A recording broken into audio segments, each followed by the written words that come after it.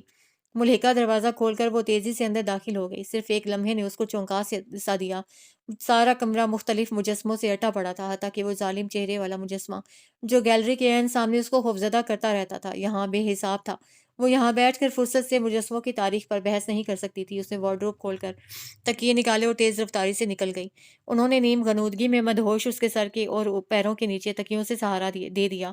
یہاں سے ہلنا نہیں بیلا، انہوں نے بغیر کسی کو مخاطب کیے وثوق سے کہا، بیٹھی رہنا۔ اسے بیٹھنا ہی تھا، وہ چپ بیٹھی رہی۔ دانیال خان تیزی میں نکل گئے۔ سرجن نثار وقفے وقفے سے مریض کی ناک اور نبض چیک کرتے رہے۔ وہ سہمی ہوئی خاموش کھڑی رہی۔ زندگی کتنی عجیب سی چیز ہے، ابھی وہ ہنس بول رہا تھا، ابھی اس کی جان پر بن گئی، شاید اسے معلوم بھی نہیں تھا۔ تھوڑی دیر تک وہ ہوش و حواس سے بیگانہ ہو جائے گا، اور کیا معلوم وہ جانتا ہی ہو۔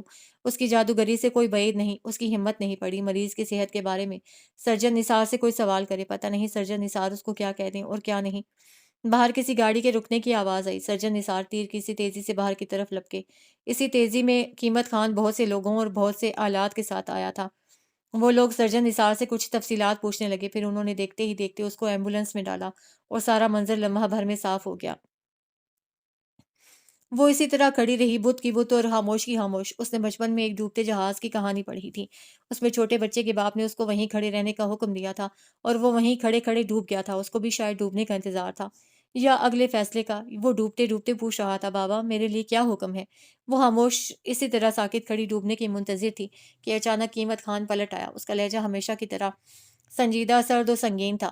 خان کا حکم ہے آپ کو گھر پہنچا دیا جائے۔ اس نے دیکھا مؤدب لہجے میں بھی وہ کس قدر گستاخ تھا۔ جلدی کیجیے، اس نے اس کو خاموش دیکھ کر ٹوکا، ابھی مجھے ہسپتال پہنچنا ہے۔ باہر دانیال خان کی جیپ کا کھلا دروازہ اس کا منتظر تھا۔ وہ چپ چاپ اس میں جا بیٹھی۔ پیچھے پلٹ کر اس نے ایک نظر سفید گھر کی طرف دیکھا، اداس اور ویران۔ معلوم نہیں وہ اس گھر کو پھر کب دیکھ پائے گی۔ اس گھر نے بہت مرتبہ اس کی اشک شوئی کی تھی، حتیٰ کہ ایسے کڑے وقت میں بھی وہ اس کے ساتھ تھا۔ جلدی کریں جی، اس نے اس کے اکھڑ لہجے کو سنا۔ وہ کس قدر بیزاری سے اسے مخاطب تھا، اکتایا اور تنگ تنگ۔ یوں ہی بیلا کا جی چاہا اس کی دم پر پیر رکھے۔ کیوں قیمت خان، تم نے مجھے یہاں دیکھا اور گولی نہیں چلائی؟ آپ کی یہاں موجودگی سے ہم میں سے کوئی بھی کبھی بھی لائم نہیں رہا، اس نے گاڑی گیئر میں ڈالتے ہوئے کہا۔ ہم نہایت ہی نامعقول پہرے دار ہوں گے اگر آپ کی ان سرگرمیوں سے لا علم رہیں۔ ہم ایسے ہوتے تو راتوں رات ہماری بستی کوئی اکھاڑ کر لے جائے اور ہمیں علم نہ ہو سکے۔ یہ تو سردار دانیال خان تھے جن کے حکم پر ہم سب چپ رہے۔ اس کا لہجہ ویسا ہی لا تعلق تھا۔ وہ اپنا سمو لے کر پیچھے بھاگتے درختوں کی گنتی کرنے لگی۔ راستہ ناہموار تھا اور جیپ بے تحاشا ہچکولے کھا رہی تھی۔ منزل غالباً کہیں دور تھی جب وہ اس کو گھر کے سامنے اتار کر تیزی میں دوڑا۔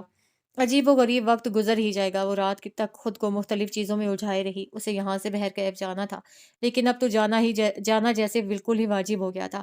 دانیال خان کتنی مرتبہ اس کی نظروں سے گرے اور اٹھے تھے، لیکن یہ ایک عجیب حادثہ تھا۔ وہ ایک آدمی کو قید کر کے اس کی جان سے کھیل گئے۔ وہ قاتلوں کے اس کھیل میں لمحہ بھر کے لیے بھی شریک نہیں ہو سکتی، خواہ اس بستی کو چھوڑنے کی اس کو کوئی بھی قیمت کیوں نہ دینی پڑے۔ لیکن چوروں کی طرح چھپتے چھپاتے بھاگنے کی بجائے وہ کھلم کھلا اعلان کر کے جائے گی۔ وہ دشمنوں پر ان کے سارے راز عام کر کے جائے گی۔ اس بستی میں جس میں قدم قدم پر اتنی پستی ہے، وہ سرجن نثار اور شیریں کو شادی کرنے سے روکنے والے کون ہوتے ہیں؟ اس نے اشتعال میں اپنا لاہور سے لایا بیگ گھسیٹا اور وہاں سے لائی چیزیں سمیٹ کر جلدی جلدی بیگ میں گرانے لگی۔ رات گئے اسے پتہ چلا دانیال خان اپنی لائبریری میں کسی بڑی مصروفیت میں الجھے ہوئے ہیں۔ اس نے رسمی اجازت نامے بالائے طاق رکھ کر تیزی میں وہ دشمن سیڑھیاں عبور کر لیں۔ وہ پرانی بوسیدہ فائلوں سے کچھ تلاش کر رہے تھے۔ اس کو وہاں دیکھ کر لمحے بھر کے لیے ان کے چہرے پر روشنی کوندی تھی، لیکن اس کی آنکھوں سے لپکتے عزائم ذرا بھی جھکے چھپے نہیں تھے۔ آؤ بیلا، انہوں نے تھکے تھکے سے لہجے میں کہا۔ وہ کچھ دیر چپ چاپ دروازے کے پاس لگی خاموش کھڑی رہی۔ بھلا دو لفظوں کی سادہ سچائی بیان کرنے کے لیے اندر آ کر صوفوں پر جم جانے کی کیا مصیبت تھی؟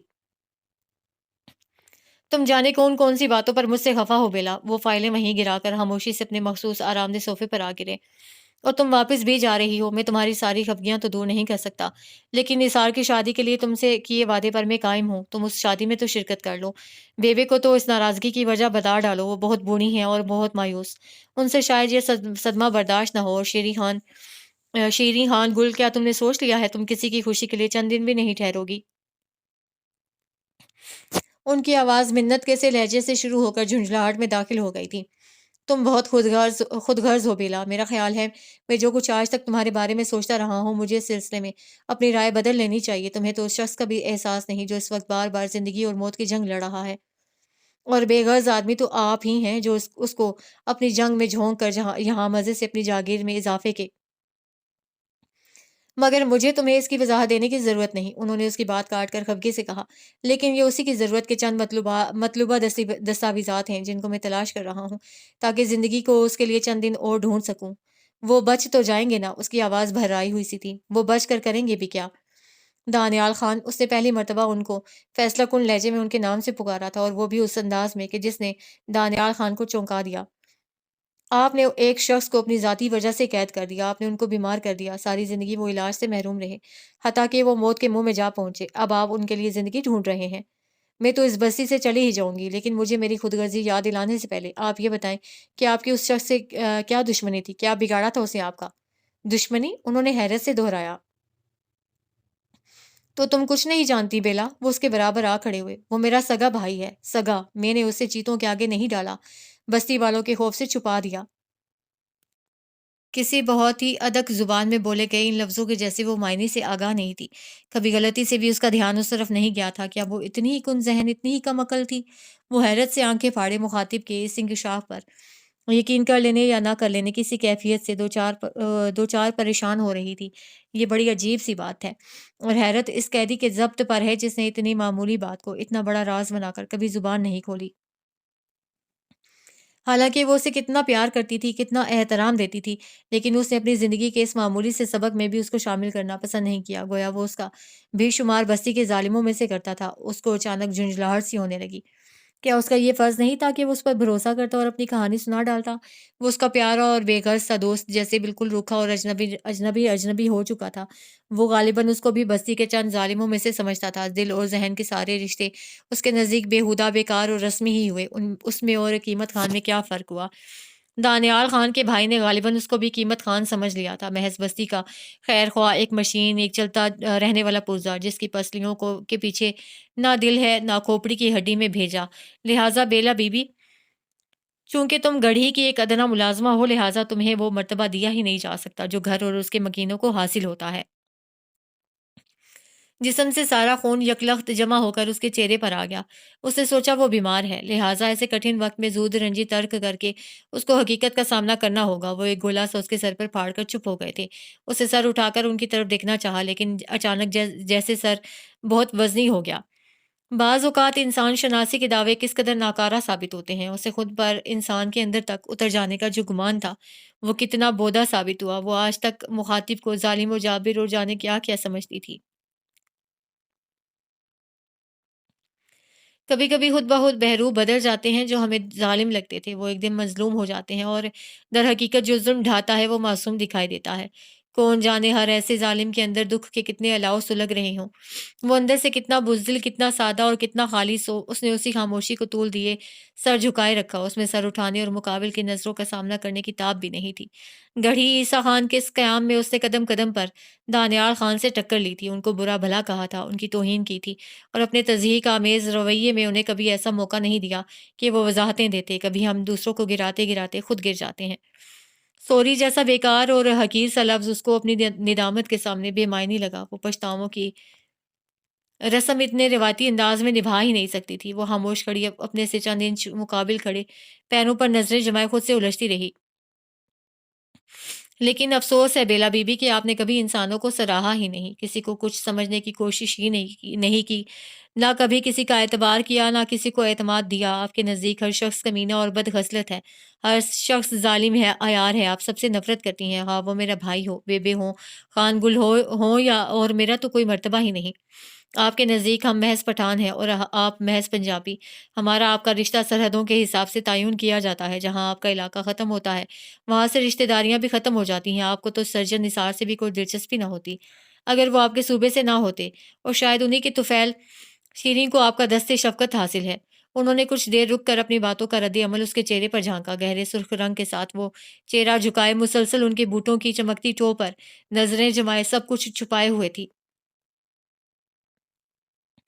انہوں نے اس کے سر کو اپنے مضبوط ہاتھ کی گرفت میں جکڑ کر اونچا کر دیا۔ کتنی دیر وہ اس کی آنکھوں کے چمکتے رنگ پر نظریں جمائے اس کے تیزی سے حرکت کرتے ڈھیلوں کو اپنی گرفت میں لینے کی کوشش کرتے رہے۔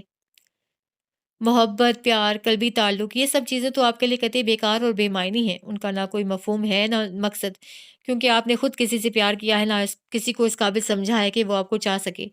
انہوں نے رک کر ملامت سے کہا تھا، اور آپ کے نزدیک تو ایک مرتے ہوئے آدمی کے لیے 15 سال پرانے نکاح نامے کی تلاش بھی بے مصرف ہے، کیونکہ اس کی زندگی میں گھنٹوں کا نہیں تو لمحوں کا ہی اضافہ ہو سکتا ہے۔ اس نے سر کو ہلکی سی جنبش دے کر ان کی جھنجھلاتی گرفت سے آزاد کر لیا۔ ہاں، آپ جائیے واپس، ہم سب آپ کے لیے زنگ آلود پرزے ہیں، ہماری آپ کو ضرورت ہی کیا ہے؟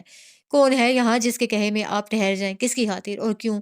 آپ کے لیے تو وہ شخص بھی بے معنی ہے جس سے ملنے کے لیے آپ اچھے برے موسموں میں چوری چوری گھوڑا دوڑاتی بےتابی سے جاتی تھیں۔ آپ نے کبھی اس کا حال نہیں جانا، کبھی اس کے دل کی جلن بھی معلوم نہیں کی، کبھی یہ بھی نہیں پوچھا وہ کون تھا، کہاں سے آیا تھا۔ اس کا جی چاہا وہ جھنجھلا کر چیخ پڑے۔ وہ کون تھا؟ کسی اور شخص کے بارے میں اسے باز پرس کرنے والا۔ وہ اس کا کیا لگتا تھا اور کس حد تک عزیز تھا؟ اس بات کی وضاحتیں اور توجیہات اس کو دنیا بھر میں کسی کے سامنے نہیں کرنی تھی۔ وہ کسی کے آگے جواب دہ نہیں تھی، وہ اسی طرح چپ رہی۔ ضروری نہیں وہ جو سوالات کرتے جائیں ان کے جوابات بھی ان کو مہیا کیا جائیں۔ پھر وہ اس کی مسلسل خاموشی سے چڑ گئے۔ انہوں نے اس کی دونوں کوہنیاں مضبوطی سے پکڑ کر جھنجھوڑ ڈالی۔ تمہیں کوئی حادثہ، کوئی واقعہ نہیں چونکا سکتا بیلا۔ وہ کسی کی موت ہو یا شادی، جاؤ جا کر جشن مناؤ۔ جاؤ واپس اس ان پڑھ لوگوں کی بستی سے، اپنے شہر سے جا کر لوگوں کو داستانیں سنانا کہ تم وہاں بہت سے تڑپتے دل سے سکنے کے لیے چھوڑ آئی ہو، اور تم اتنی انا پرست اور خوددار ہو کہ ان میں سے ایک سے بھی تمہارا دل نہیں پسیجا، کوئی تمہیں رام نہیں کر سکا، تم سب کو نیچا کر کے آ گئی ہو۔ جاؤ۔ انہوں نے اپنی آہنی گرفت میں جھنجھوڑتے جھنجھوڑتے اسے ایک دم چھوڑ دیا۔ وہ جھونکا سا کھا کر گرتے گرتے سنبھلی۔ اس کے بازوؤں پر جہاں ابھی اس ظالم شخص کی مضبوط گرفت تھی، سنسناہٹ سی ہو رہی تھی، لیکن اس نے خلاف عادت کوئی ہل نہیں مچایا، پلٹ پلٹ کر کھڑے کھڑے جواب نہیں دیے، جھگڑتے ہوئے شخص کی حسب عادت تصدیق نہیں کی کہ بہرکیف وہ خطاوار تھی۔ وہ مجرم تھی اور خاموشی سے اپنے اوپر عائد فرد جرم سلسلہ وار اور ترتیب وار سن رہی تھی۔ یہ اس کے اپنے ظلموں کی داستان تھی، جس کی تاریخ اس گھڑی میں لوگ جانے کب سے لکھ رہے تھے۔ انہوں نے اس کو جھنجھوڑ ڈالا تھا اور شاید وہ اسے دھکا دے کر گرا بھی دینا چاہتے تھے، لیکن اس کے مسلسل سکوت نے ان کو جامد سا کر دیا۔ شکست خوردہ نڈھال سے دانیال خان اپنی آرام کرسی پر گرنے والے انداز میں جا بیٹھے۔ وہ نہایت خاموشی سے مصنوعی لکڑیوں کی دہکتی آگ سے لپکتے شعلوں پر نظریں جمائے لمحے بھر کے لیے ساکن ہو گئے۔ پتہ نہیں یہ سلگتے شعلے کہاں کہاں بھڑک رہے تھے، ان کے ارد گرد بھی، ان کے اندر بھی۔ تھوڑی دیر کے لیے وہ اس کو ننھے بچے کی طرح معصوم اور سچے لگے، جو ایڑیاں بھی رگڑتا ہے، جھنجھلا جھنجھلا کر اپنے کھلونے بھی پٹکتا ہے، لیکن کبھی کبھی اس کی ہر ضد پوری بھی نہیں کی جاتی۔ اس کے پاس معذرت کے الفاظ کا تمام ذخیرہ ختم ہو گیا تھا۔ وہ ان سے بہت کچھ کہنا چاہتی تھی، معافیاں اور کوتاہیاں، اپنی غصاہیوں کی معذرت، اپنے رویے کی تلافی۔ I am sorry. بہت دیر بعد ان کی غیر معمولی طور پر بھاری اور بوجھل سی آواز ابھری۔ انہوں نے اپنی گردن کا رخ بہت زیادہ آتش دان کی طرف کر رکھا تھا، جیسے وہ اس سے دیر تک کچھ چھپاتے رہے تھے۔ آپ کچھ خیال نہ کیجیے گا، میں کچھ الجھ گیا ہوں۔ وہ دانستہ طور پر خود کو چھپا کر آگ کو دکھا رہے تھے۔ وہ منہ سے ایک لفظ بھی نہ بول پائی، جیسے بڑی فراخ دلی سے اس نے ان کی معذرت قبول کر لی ہو۔ یہ وہ موقع تھا جب بیان دانی کے بڑے بڑے دعوے جھوٹے پڑ جاتے ہیں۔ وہ ان سے اس وقت کچھ بھی کہتی، ایسے لگتا ہے جیسے ان پر رحم کھایا جا رہا ہے، ان پر کسی کو ترس آ گیا ہے۔ ہاں، وہ مظلوم تھے، لیکن اپنے اوپر ترس کھلوانا بھی ان کو پسند نہیں تھا۔ رحم ان کے لیے کچھ پسندیدہ فعل نہ ہوتا کہ وہ رحم اور ترس بانٹنے آئے ہیں۔ ایک جھٹکے سے دروازہ کھول کر قیمت خان اندر آیا۔ اس کے عین سامنے وہ خاموش اور ساکن کھڑی تھی۔ صاحب مختلف انداز میں اس لڑکی سے رخ پھیرے، جیسے کسی کیفیت سے گزر رہے تھے۔ ان کے کرب کا سبب یہ لڑکی ہو، وہ یہ برداشت نہیں کر سکتا تھا وہ اس صورتحال میں اچانک اندر چلا آیا، لیکن اس نے کوئی معذرت نہیں کی۔ شاید اس کے پاس وقت نہیں تھا۔ اس نے ایک کڑی نظر بیلا پر ڈالی۔ وہ اس لڑکی سے اکتا چکا تھا۔ جب بھی جہاں بھی فساد ہوتا ہے وہاں یہ لڑکی ضرور موجود ہوتی ہے۔ وقت کم ہے صاحب، بھاگتے بھی چلے تو 3 گھنٹے سے کم کیا لگیں گے؟ ہاں، انہوں نے چونک کر کلاک کی طرف دیکھا۔ واقعی بہت دیر ہو گئی۔ وہ تیزی میں پلٹے تو ان کا چہرہ شدت سے سرخ ہو رہا تھا۔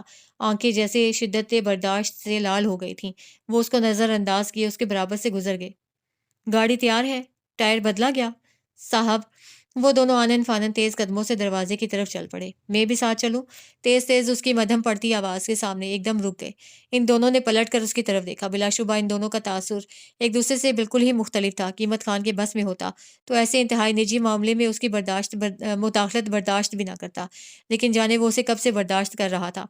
اس نے ایک برہم سی نظر اس پر ڈالی اور صاحب کے فیصلے کا انتظار کرنے لگا۔ اس نے وہی نظر صاحب پر بھی پھینکی تھی اور گھڑی کی طرف دیکھنے لگا۔ وہ صاحب کو وقت کی ہلاکت خیزی سے خوفزدہ کرنا چاہتا تھا۔ ہاں ضرور، وہ سرد سے لہجے میں کہہ کر آگے نکل گئے۔ اس نے ان کو روکھے لہجے سے کوئی مطلب اخذ کرنے کے بجائے ان کے پیچھے بھاگنا مناسب سمجھا۔ بیبے کو بتا دوں؟ اس نے اجازت لینے والے انداز میں دوڑتے دوڑتے پوچھا۔ وہ اس ظالم شخص کے سر کے مجسمے کے پاس رک گئے۔ وہ ہمیشہ ان بھینچے لبوں والے شخص کو ظالم سمجھتی تھی، لیکن اب تو اس کے ظلم کی داستان بھی اس پر بھی عیاں ہو چکی تھی۔ یہ سردار دانیال خان اور سردار بندیال خان کا باپ ہی تھا نا؟ کیا بتا دوں؟ انہوں نے دبے لہجے میں دان بھینج کر پوچھا کہ بندیال کو ہم نے قتل کرنے کے بجائے آج 15 سال بعد اسپتال میں داخل کر دیا ہے۔ وہ تامل سے کرتی رہی۔ اگر ان کے علم میں آیا تو میں کیا جواب دوں گی؟ آپ کہہ دیجیے گا کہ آپ کچھ بھی کہہ دیجیے گا، میں سنبھال لوں گا۔ انہوں نے جیپ کی پچھلی نشست پر بیٹھنے کے لیے اگلی نشست کی بیگ گرائی اور جلدی جلدی اپنی سیٹیں سنبھال لیں۔ گاڑی قیمت خان چلا رہا تھا اور رات بالکل تاریک تھی۔ آپ نے گرم کپڑے تو مناسب پہن رکھے ہیں نا؟ وہ جانتی تھی وہ اس وقت وزاداری نبھا رہے ہیں۔ جی ہاں، یہ تقریباً 3 ساڑھے 3 گھنٹے کا سفر ہے۔ پیچھے کشن رکھے ہوں گے۔ اچھا جی۔ پھر دونوں طرف خاموشی چھا گئی۔ یہ ایک خاموش رات کی ویران سڑک تھی۔ گہری کھائیوں اور دیو قامت پہاڑوں کے بھوت کے سوا سڑک پر کچھ بھی دکھائی نہیں دے رہا تھا۔ جیپ بار بار موڑ کاٹتی تھی۔ قیمت خان اپنے ماہر ہاتھ مضبوطی سے اسٹیئرنگ پر رکھے بڑی سہولت سے جیپ بھگا رہا تھا۔ تیز روشنی کا ہالہ سڑک پر دور تک پھیلا ہوا تھا اور وہ اس روشنی کے پیچھے پیچھے دوڑتا جیسے نور کی تلاش میں تھا۔ قیمت خان کو جیپ کے اندر سے کوئی دلچسپی نہیں تھی۔ اس کا سارا دھیان باہر کی طرف تھا۔ اندر کیا ہو رہا تھا اس کی بلا سے۔ اس نے ایک اچٹتی سی نظر ڈرائیور کے ساتھ بیٹھے شخص پر ڈالی۔ ان کی پٹھانوں ایسی سرخ و سفید گردن پر سلیقے سے کترے ہوئے بال کالر کے نزدیک آ رہے تھے۔ ان کی اپنی شخصیت کی طرح اجلا اجلا اور اکڑا اکڑا کالر۔ اس نے مدتوں میں یوں ان کو نزدیک سے دیکھا تھا اور فرصت سے دیکھا تھا، کیونکہ اس وقت یوں اس کا تفصیل سے جائزہ لینا پکڑا نہیں جا سکتا تھا کہ ان کی آنکھیں پیچھے کی طرف نہیں دیکھ سکتی تھیں۔ پتہ نہیں یہ شخص ظالم تھا یا مظلوم۔ ہر روز اس کی کتاب سے ایک نیا ورق کھل جاتا اور ایک نئی الجھن، نیا مسئلہ سامنے رکھ دیتی۔ کسی دن اور بھی فرصت سے اس شخص کا اس دنیا میں مرتبہ اور مقام کھوجنا تھا، لیکن اب کیا سمجھے؟ اٹھے ہوئے چوڑے شانوں کے اوپر وقار سے سجا ہوا سر کسی بھی ظالم انسان کا نہیں ہو سکتا۔ اپنی ذات پر یہ اعتماد اور سکون انسان کو صرف ضمیر کے آئینے میں ملتا ہے۔ وہ آج تک اس پر جو 2 بڑے بہتان باندھتی رہی تھی وہ انہی سے مبرہ تھا۔ نہ اس نے کسی کو قتل کیا تھا، نہ قید کر رکھا تھا۔ اس کے دونوں بہتان ایک ہی کڑی کے 2 سرے تھے۔ اب وہ اس پر الزام لگائے تو کیا، اور الزامات کی تلافی چاہے تو کیسے؟ بے ساختگی میں اس کی نگاہ شیشے کی طرف اٹھی۔ وہ اس کو بغور دیکھ رہے تھے۔ وہ خجل سی ہو گئی۔ ایسی باتوں کی وضاحت کے لیے معذرت کے کوئی طریقے بھی ایجاد نہیں ہوئے۔ اس نے کھڑکی سے باہر دیکھا۔ رات کی تاریکی اور سیاہ ہو گئی تھی۔ روکی کی رفتار میں کمی نہیں آئی تھی۔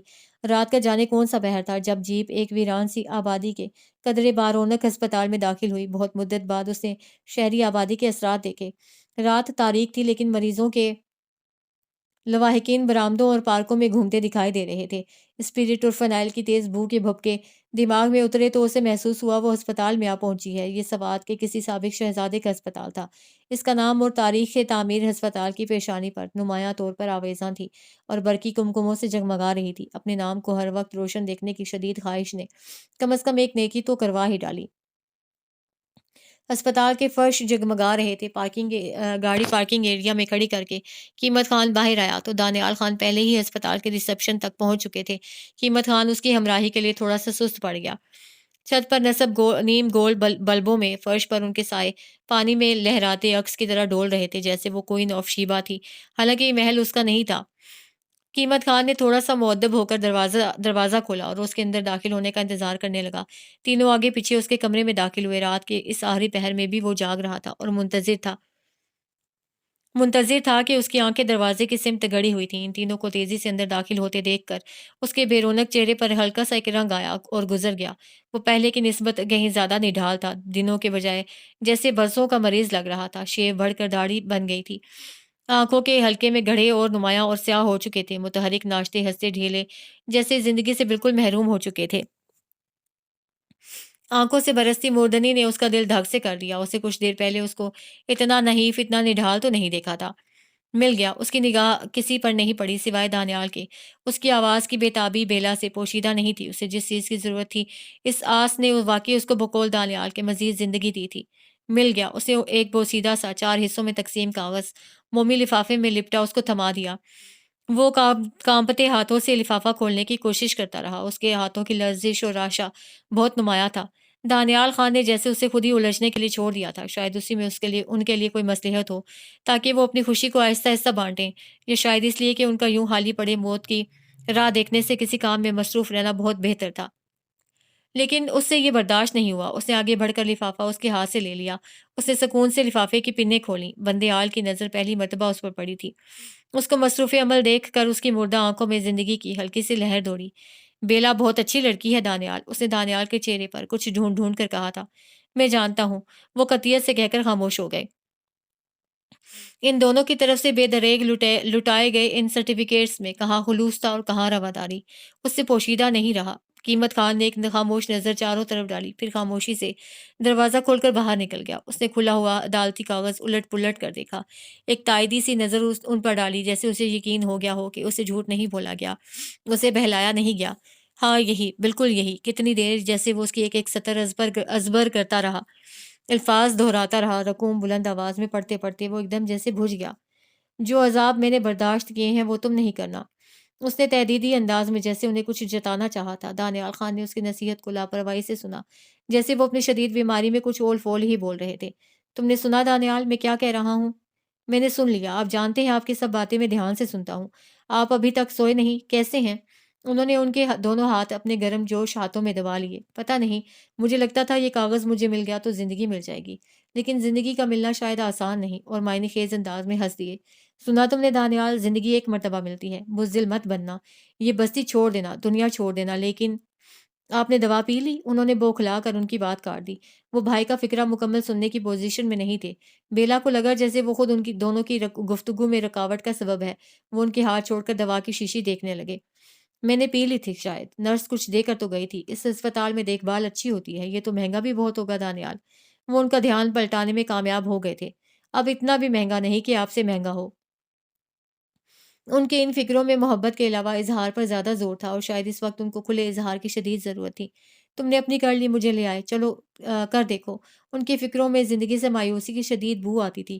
اور یہ لڑکی کیوں کھڑی ہے جب سے؟ اس کو کس بات کی سزا مل رہی ہے؟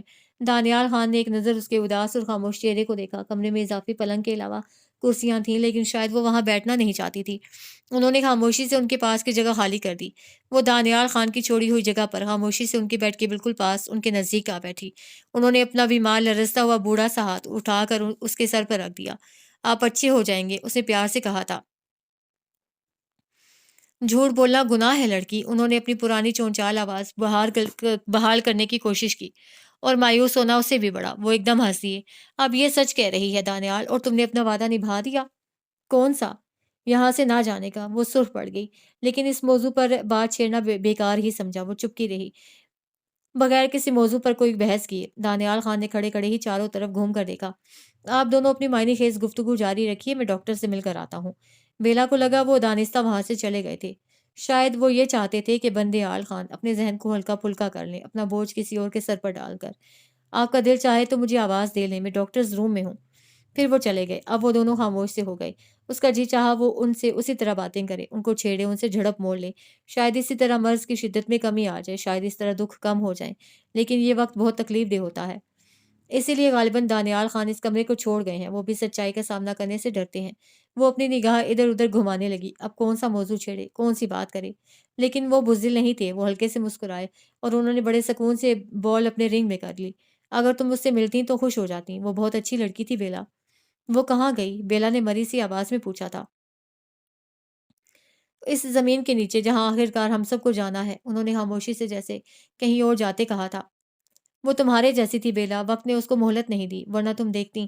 یہ قسمت بھی عجیب چیز ہے بیلا، وہ ہمارے دشمن کی بیٹی تھی، اور تم یقین کرو گی وہ پہلی مرتبہ ہمارے گاؤں میں کیوں آئی تھی؟ وہ واقعے کی شدت سے مزہ لینے لگے۔ دراصل ان کے گاؤں میں آگ لگانے والے اور لوگ تھے، اور انہوں نے سمجھ لیا یہ آگ ہم نے لگائی ہے۔ ہمارے ہاں سب سے بہادر وہ ہے جو سب سے بڑا انتقام لے سکتا ہے، سو وہ ہم سے انتقام لینے آئی تھی۔ ہماری روایت یہ بھی ہے کہ ہم عورت پر ہاتھ نہیں اٹھاتے۔ اس کا خیال تھا وہ آگ لگا کر چپ چاپ چلی جائے گی، اور کسی کو گمان بھی نہیں گزرے گا کہ ایک لڑکی ایسا دلیرانہ قدم بھی اٹھا سکتی ہے۔ مجھے ان دنوں بھی راتوں کو نیند نہیں آتی تھی، میں یوں ہی جنگلوں میں گھومتا رہتا، اپنے لیے کوئی لینڈ اسکیپ پسند کرتا، شاعری کرتا اور بانسری بجایا کرتا تھا۔ اس دن میں نے دیکھا ایک آدمی کمبل میں لپٹا ہاتھ میں ایک کنستر پکڑے چلا آ رہا ہے، اور اس نے مجھے دیکھ بھی لیا ہے۔ چاند پورا تھا، جنگل نور میں نہایا ہوا تھا، اور مجھے اس پر کوئی شبہ بھی نہیں تھا۔ وہ خواہ ہی بھاگا اور میں نے اس کو دو چھلانگوں میں جا لیا۔ میں حیران رہ گیا کہ وہ کوئی آدمی نہیں، ایک معمولی سی لڑکی تھی۔ معمولی لڑکی بیلا، لیکن بالکل غیر معمولی۔ اس نے مجھ سے کوئی جھوٹ نہیں بولا، اس نے مجھ سے سب کہانی کہہ سنائی۔ اس نے آگ بھی نہیں لگائی، لیکن لگا دی۔ میں نے بھی اس سے بدلہ لے لیا، اسے گرفتار کر لیا عمر بھر کے لیے۔ وہ اس وقت وہاں سے چلی گئی، لیکن پھر ہر روز رات کو ہم پتہ نہیں کیسے بس اسی جگہ ملتے رہے، حتیٰ کہ طوفان آ گیا، قیامت برپا ہو گئی۔ بابا بہت ظالم تھے بیلا، حالانکہ ہم ایک دوسرے سے بہت پیار کرتے تھے، بڑی عزت کرتے تھے، لیکن جانے کیوں بابا اور میرے بیچ ایک دیوار آ گئی۔ ان کا خیال تھا کہ میں دھوکہ کروں، دشمن کی لڑکی کو دھوکے سے لے آؤں اور انتقام کی بھیڑ چڑھاؤں۔ اس کے علاقے کے لوگ بھی میرے خون کے پیاسے تھے، لیکن ہم آخر بھاگ ہی گئے۔ بیلا وہ کم ظالم تھے اور ہم بڑے۔ وہ بس آج تک جنگلوں کو آگ لگاتے رہے، ہمارے محافظوں پر فائر کرتے رہے، اور بس پھر اس دن قیامت آ گئی۔ اگر دانیال خان اور قیمت خان پہاڑ بن کر راستے میں حائل نہ ہو جاتے تو لوگ میری آنکھوں کے سامنے اس کی تکہ بوٹی کر دیتے۔ انہوں نے ہم کو شادی کے بعد دیکھا اور طوفان مچا دیا۔ وہ میرے اپنے لوگ تھے، اور ایک اس واقعہ سے پہلے مجھ سے بہت محبت کرتے تھے، مجھے ان سے کوئی نفرت نہیں۔ وہ بھی ٹھیک کہتے تھے، وہ ہمارے جدی پشتی دشمن کی بیٹی تھی، پتہ نہیں مجھے کیوں اچھی لگ گئی۔ وہ باتیں بھی تمہاری طرح کرتی تھی بیلا، پاگلوں جیسی، ہر ایک سے لڑ پڑنا، ہر ایک سے بھیڑ جانا، ایک دم خفا ہو جانا، ایک دم من جانا۔ وہ چپکی رہ گئی، اس کی اتنی عادتوں سے بھلا اتنی آگاہی اسے کس نے دی تھی؟ وہ تو اس کے سامنے نہ کبھی لڑی تھی نہ منی، اور خواہ یہ سمجھ لینا کہ دنیا غلط ہے اور میں اس کو بدل دوں گی، اور جیسے یہ چٹکیوں کا کام ہے۔ اور تم نے دیکھا، دنیا نے اس کو اس جنگ میں ہرا دیا، اس کا نشان ہی مٹا دیا۔ پھر اس رات بابا نے مجھے چیتوں کے آگے ڈالنے کا حکم دیا۔ ان کے خیال میں نے دشمن کی بیٹی سے شادی کر کے ان کی ہدایات کا گلا گھونٹ دیا تھا۔ ان کے حکم کے مطابق دانیال مجھے لے کر چلا تو اس کا دل پھٹ گیا، بس وہ وہیں ساکت رہ گئی، مجھے دیکھتے دیکھتے ختم بھی ہو گئی، ٹھنڈی بھی پڑ گئی۔ میں نے اپنے ہاتھوں سے اس پر مٹی ڈال دی، نہ ڈالتا تو شاید کسی اور پر بھروسہ نہ کرتا۔ اس کو دانیال نے اسی زمین پر دفن کیا، بابا بھی مجھے مار کر جی نہ سکے، اور میں خاموشی سے اسی زمین پر آ گیا جہاں وہ دفن تھی، اسی لیے میں وہ گھر نہیں چھوڑنا چاہتا تھا۔ وہ ساکت کی ساکت خاموش بیٹھی تھی، اس نے ایک گہری سانس لی۔ زندگی کیسی عجیب کہانی ہے، آپ کو آرام کرنا چاہیے، بہت رات ہو گئی ہے۔ انہوں نے تابیداری سے آنکھیں بند کر لیں، اور کتنی دیر بند رکھی، شاید وہ سو بھی گئے تھے۔ نرس رات کے اس پہر میں ان کو دوا دینے آئی تھی، لیکن ان کو ڈسٹرب نہ کرنے کے خیال سے پلٹ گئی۔ اس نے احتیاطاً گولی بیلا کے ہاتھ میں تھما دی۔ جب یہ جاگ جائیں تو گولی کھلا دیجیے گا جی۔ ہتھیلی پر دھری ایک سفید رنگ کی ٹکیا اس کے دماغ اور دل کے لکیر کے درمیان رکھی، اس کو جذبات اور وقت کی نزاکت کی کشمکش سے ڈرا رہی تھی۔ یہ وہ لوگ ہیں جو محبت میں کاروبار نہیں کرتے، جو زندگی میں کسی قسم کا بھی کوئی سودا کرنے پر آمادہ نہیں ہوتے، جو عشق اور محبت کے لیے جان سے گزر جاتے ہیں۔ ایک لمبی قید اور ایک لمبا سا بن باز کاٹ کر یہ شخص 15 سال بعد پہلی مرتبہ گڑھی کے اس علاقے سے باہر نکلا تھا۔ اس نے وہ جرم کیا جو دفعات پاکستان میں کہیں درج نہیں، جو شریعت کی کسی کتاب میں پرسش زدنی نہیں، لیکن اس کی پاداش میں اس نے عمر بھر کی سزا کاٹی ہے۔ اس کو اپنی زندگی کے برباد ہو جانے کا کوئی پچھتاوا نہیں، کوئی ملال بھی نہیں۔ پتہ نہیں اس نے عمر کا وہ ایک برس کتنا خوبصورت بسر کیا تھا کہ وہ عمر بھر تاوان دینے پر آمادہ تھا۔ اس وقت جب دانیال خان نے ان کو بے تحاشا باتیں کرتا سن کر کمرے کا دروازہ کھولا تھا تو بندے آل خان کہہ رہے تھے، محبت میں عمر بسر کرنا مصیبت ہے بیلا، اور میں جانتا ہوں دانیال خان کس عذاب سے گزر رہا ہے، لیکن اس میں راحت بھی ہے۔ اسے سارے عذاب چکھ لیے ہیں اور راحتیں ترک کر دی ہیں۔ کیا عدیلہ خٹک ان سے اتنا عشق نہیں کرتی؟ بظاہر اس نے بڑی لاپرواہی سے پوچھا تھا، لیکن انہوں نے بہت سنجیدگی سے جواب دیا تھا۔ کون عدیلہ خٹک؟ میں تمہاری بات کر رہا ہوں، اس نے تمہاری کتنی ہی باتیں مجھ سے کی ہیں۔ وہ سارا دن تمہارے قصے بیان کرتا ہے، لیکن وہ ڈرتا ہے۔ وہ تمہیں بستی والوں کے سپورٹ نہیں کرنا چاہتا۔ وہ کر بھی نہیں سکتا۔ وہ اپنی موت سے نہیں، تمہاری موت سے ڈرتا ہے۔ وہ ساکت کی ساکت اور خاموش کی خاموش رہ گئی۔ یہ انکشاف اس پر بہت بھاری پڑا تھا۔ آپ کو اتنی باتیں نہیں کرنی چاہیے لالا، دانیال خان نے دروازہ کھول کر تنبیہ کی تھی۔ کرنے دو دانیال، انہوں نے منت سے کہا تھا۔ کیا پتا میں کب چپ ہو جاؤں۔ وہ بہت دیر سے چپ پڑا تھا اور دوا کے سفید رنگ کی گولی اس کی ہتھیلی پر دھری تھی۔ پتہ نہیں کیا وقت ہوا ہے، دوا کا وقت گزرنا نہیں چاہیے۔ وہ بے تابی سے اٹھ کر بیٹھی۔ کمرے میں کوئی بھی نہیں تھا اور اسے اس طویل خاموشی سے خوف آ رہا تھا۔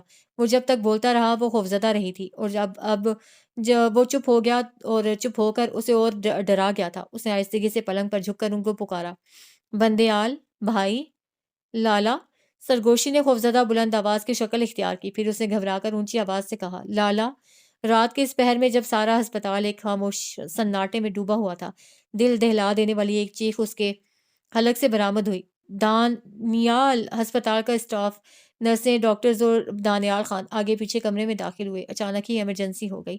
انہوں نے آکسیجن کا ماسک چڑھایا، ڈرپ دینے کی کوشش کی، رگیں کاٹیں، پھر انہوں نے مریض کے چہرے پر چادر ڈال دی۔ اب ان کے اور مریض کے درمیان کا رشتہ ختم ہو گیا۔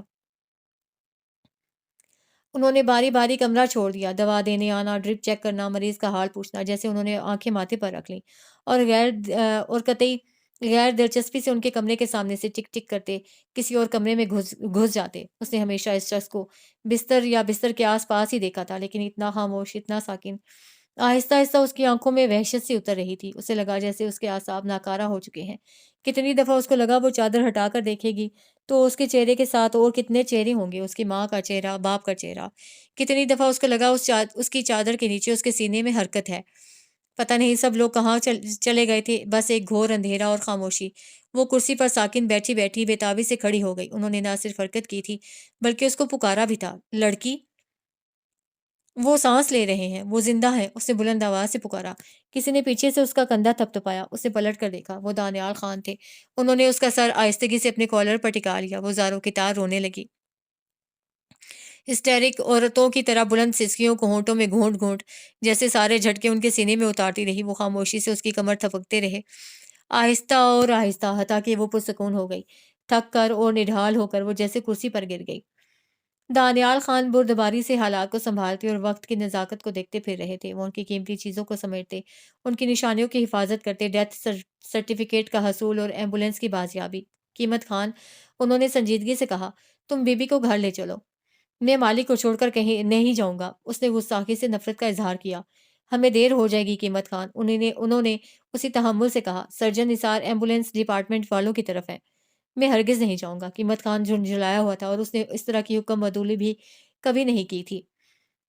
مان جاؤ قیمت خان۔ وہ دانیال خان کی آواز کے ٹھہراؤ اور چہرے کے ضبط پر حیرت زدہ رہ گئی۔ وہ کہیں سے بھی نروس اور گھبراہٹ کا شکار نہیں لگ رہے تھے۔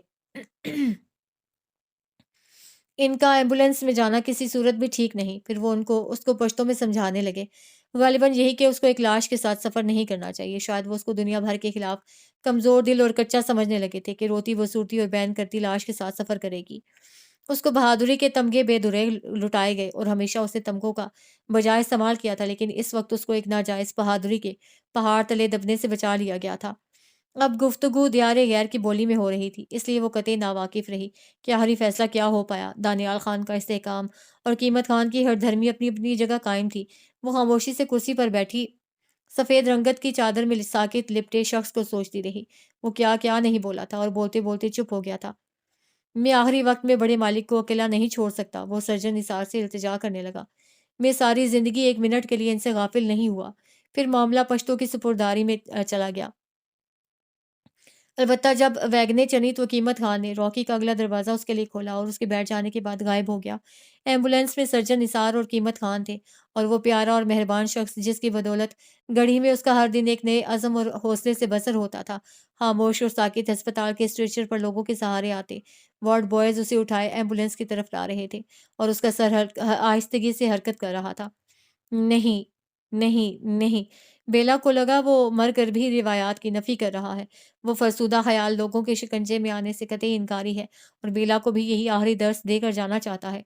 اور اس کا سر تیزی سے لیے چلے جانے کی وجہ سے ابھی تک لرز رہا تھا۔ خاموش اور مہربان، سیدھے ہاتھ پاؤں جو کبھی راہ عمل سے ہٹے نہ بھٹکے۔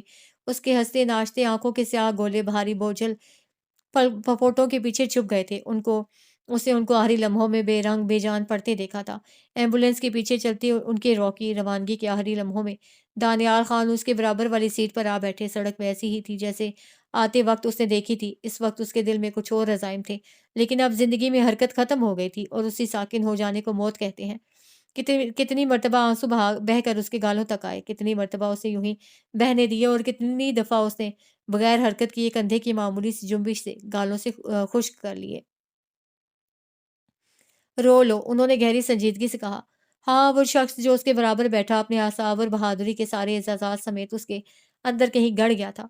رونے میں کوئی حرج نہیں، خوش قسمت ہیں جو روتے ہیں۔ وہ ہونٹ بھینچے بڑی سنجیدگی سے ایمبولینس کے تعاقب میں بھاگ رہے تھے۔ کیا اب ان کو راتوں رات، وہ ہچکچا کر چپ ہوئی، راتوں رات دفن کر دیا جائے گا؟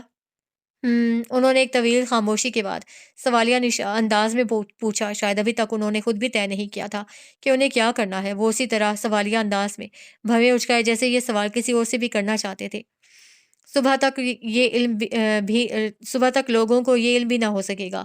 اس چیتے کے مکان میں ایک اور خاموش بھوت مٹی کے نیچے دبا دیا گیا، اور وہ ہنسی مسکراتی روز کی طرح بیبے کے پاس جائے گی، ان کی خیریت دریافت کرے گی، جیسے اس سے پہلے کے سنگین حالات میں اس کو رازداریوں کا بھرم رکھنا پڑتا ہے۔ بیبے کے سامنے ہنسے گی، مسکرائے گی، روزمرہ کی چھوٹی چھوٹی باتوں پر لمبے لمبے سوال۔ لیکن شاید اب یہ نہ ہو سکے کہ ہر روز اسٹیج کی ایکسٹرا لڑکیوں کی طرح ایک ہی بھدا سین دہراتے دہراتے اس کا دل اکتا گیا تھا۔ ہر روز وہ سینے پر خنجر کھا کر اسٹیج پر گر جائے، پھر اٹھے، پھر مرے۔ کیا اس روز روز کی موت سے بندے آل خان کی ایک دن کی موت اچھی نہیں تھی؟ بعض باتیں سوچنے میں اتنی مشکل نہیں ہوتی، لیکن ان کو ادا کرنا کتنا دشوار ہو جاتا ہے۔ بن کہے وہ جانتی تھی دانیال خان کا غم کتنا ہے اور اس کے اپنے غم کی شدت کیا ہے۔ کیا فائدہ وہ ایک دوسرے سے فضول الفاظ استعمال کریں، اپنا وقت ضائع کریں اور کہیں کہ وہ شخص جو اب ہمارے درمیان میں نہیں رہا ہمیں یکساں عزیز تھا، اور یہ کہ اس قدر عزیز کہ شاید پیمانے کسی اور ترازو میں تولے نہ جا سکیں۔ بہت عرصہ پہلے وہ اس گھڑی میں اسی طرح خاموش اور افسردہ داخل ہوئی تھی، لیکن تب زندگی میں ایک منزل تھی، کچھ کر گزرنے کی تمنا تھی، کچھ ارادے تھے۔ اب سب کچھ خاک ہو چکا تھا، نہ کوئی منزل، نہ راستہ، نہ نشان۔ اب اس نے پھر ایک عزیز گنوا دیا تھا، اب پھر ایک پیارے کا نقصان ہوا تھا۔ وہ کسی سے کیا کہتی، دانیال خان سے بھی کیا کہے کہ ان سب چاہنے والوں کو اس پر رونے کا حق ہے۔ کوئی اس کا باپ ہے، بھائی ہے، دوست، خادم ہے، تو وہ تو کچھ بھی نہیں۔ نہ کوئی خونی رشتہ ہے، نہ جذباتی۔ ہاں، ایک روح کا دوسری روح سے ایک خوشگوار سا تعلق تھا۔ دانیال خان نے اس کی طرف دیکھے بغیر ہاتھ بڑھا کر اس کی گردن پر بالوں کو تھپتھپایا تھا، باوجود شدید ضبط کے اس کے حلق سے پھر کوئی سسکی پھسلی تھی۔ انہوں نے ایک لفظ بھی نہیں کہا، ہاں، لیکن ہاں، مرنے والے پر اس کا کوئی حق تھا، کم از کم انہوں نے یہ تسلیم تو کر لیا تھا۔ جس وقت ان کی گاڑی گڑھی کے اس گیٹ سے اندر داخل ہوئی جہاں مسلح گارڈ چوکس کھڑی تھی، تو اس کو نامعلوم سی ہنسی آ گئی۔ بعض اوقات ہمارا اسلحہ، ہماری طاقت، ہماری زبان، ہماری روایات سب مل کر ہار جاتی ہیں، اور سزا یافتہ مجرم چپکے سے کھسک بھی لیتا ہے۔ اب کون سی بندوق اس کا نقصان کر سکتی تھی؟ اب کون سا چیتا اس کو پھاڑ کھانے کے شوق میں بےتاب ہوگا کہ قدرت ظالموں کے ساتھ بڑا سنگین مذاق کرتی ہے۔ مسجد کا مؤذن صبح ہونے کا اعلان کر رہا تھا، اس اعلان کے ساتھ کہ خدا عظیم ہے، واقعی وہی سب سے بلند تر اور برتر ہے۔ لیکن گاڑی ایمبولینس سے آگے نکل کر نہ اپنے گھر کی طرف گئی، نہ بندے آل خان کے خاموش چونے کے گھر کی طرف۔ وہ گاڑی دوڑاتے نشیب میں اترے اور بستی کی طرف جانے والے کچے راستے پر بے تحاشا دوڑنے لگے۔ ایمبولینس سے مسلسل ہارن بجایا جا رہا تھا، غالباً وہاں سے اگلی گاڑی کی سمت معلوم کی جانے کی خواہش تھی، یا دانیال خان کے ممکنہ ارادوں سے آگاہی کے بعد قیمت خان اور سرجن نثار انہیں چوکنا کرنا چاہتے تھے۔ انہوں نے کسی کی بھی نہیں سنی۔ وہ گاڑی سے اترے، ایمبولینس کھولی۔ انہوں نے صبح صبح مسجد کے دروازے پر ان کی لاش لا کر رکھ دی۔ مسجد میں نمازی آہستہ آہستہ آ ہی رہے تھے۔ انہوں نے بلند آواز سے پکار کر کہا، گڑھی والو، یہ ہے وہ ذلیل شخص جس کو تم نے مرے ہوئے چوہے کی طرح دھتکار کر پھینک دیا تھا، جس کے ناپاک ملیچ قدموں کو تم نے اپنی پاک بستی سے دور کر دیا تھا۔ یہ آج پھر تمہارے درمیان آ گیا ہے، آج اس کی سزا ختم ہو گئی ہے۔ لو اب اپنی روایتوں سے بغاوت کا انتقام لو، اب اس کے لاش کے ٹکڑے اڑا دو، اس کو چیل کووں کے حوالے کر دو۔ آؤ، باری باری میرے سامنے آؤ۔ دانیال خان کے تمتمائے چہرے اور بلند آواز سن کر لوگ گھروں سے نکل کر باہر آنے لگے۔ وہ سراسیما تھے۔ دانیال خان کے کہے ہوئے لفظوں کے مفہوم ان کی سمجھ میں نہیں آ رہے تھے۔ قیمت خان نے پستول کی سختی اپنے ہاتھ پر محسوس کی۔ بیلا اس کے برابر کھڑی تھی۔ اس نے دیکھا وہ جلال سے لرز رہا تھا۔ اگر دانیال خان کی دعوت کے باوجود کوئی شخص اس لاش کی طرف ہاتھ بھی اٹھاتا تو قیمت خان اسے بھون کر رکھ دیتا۔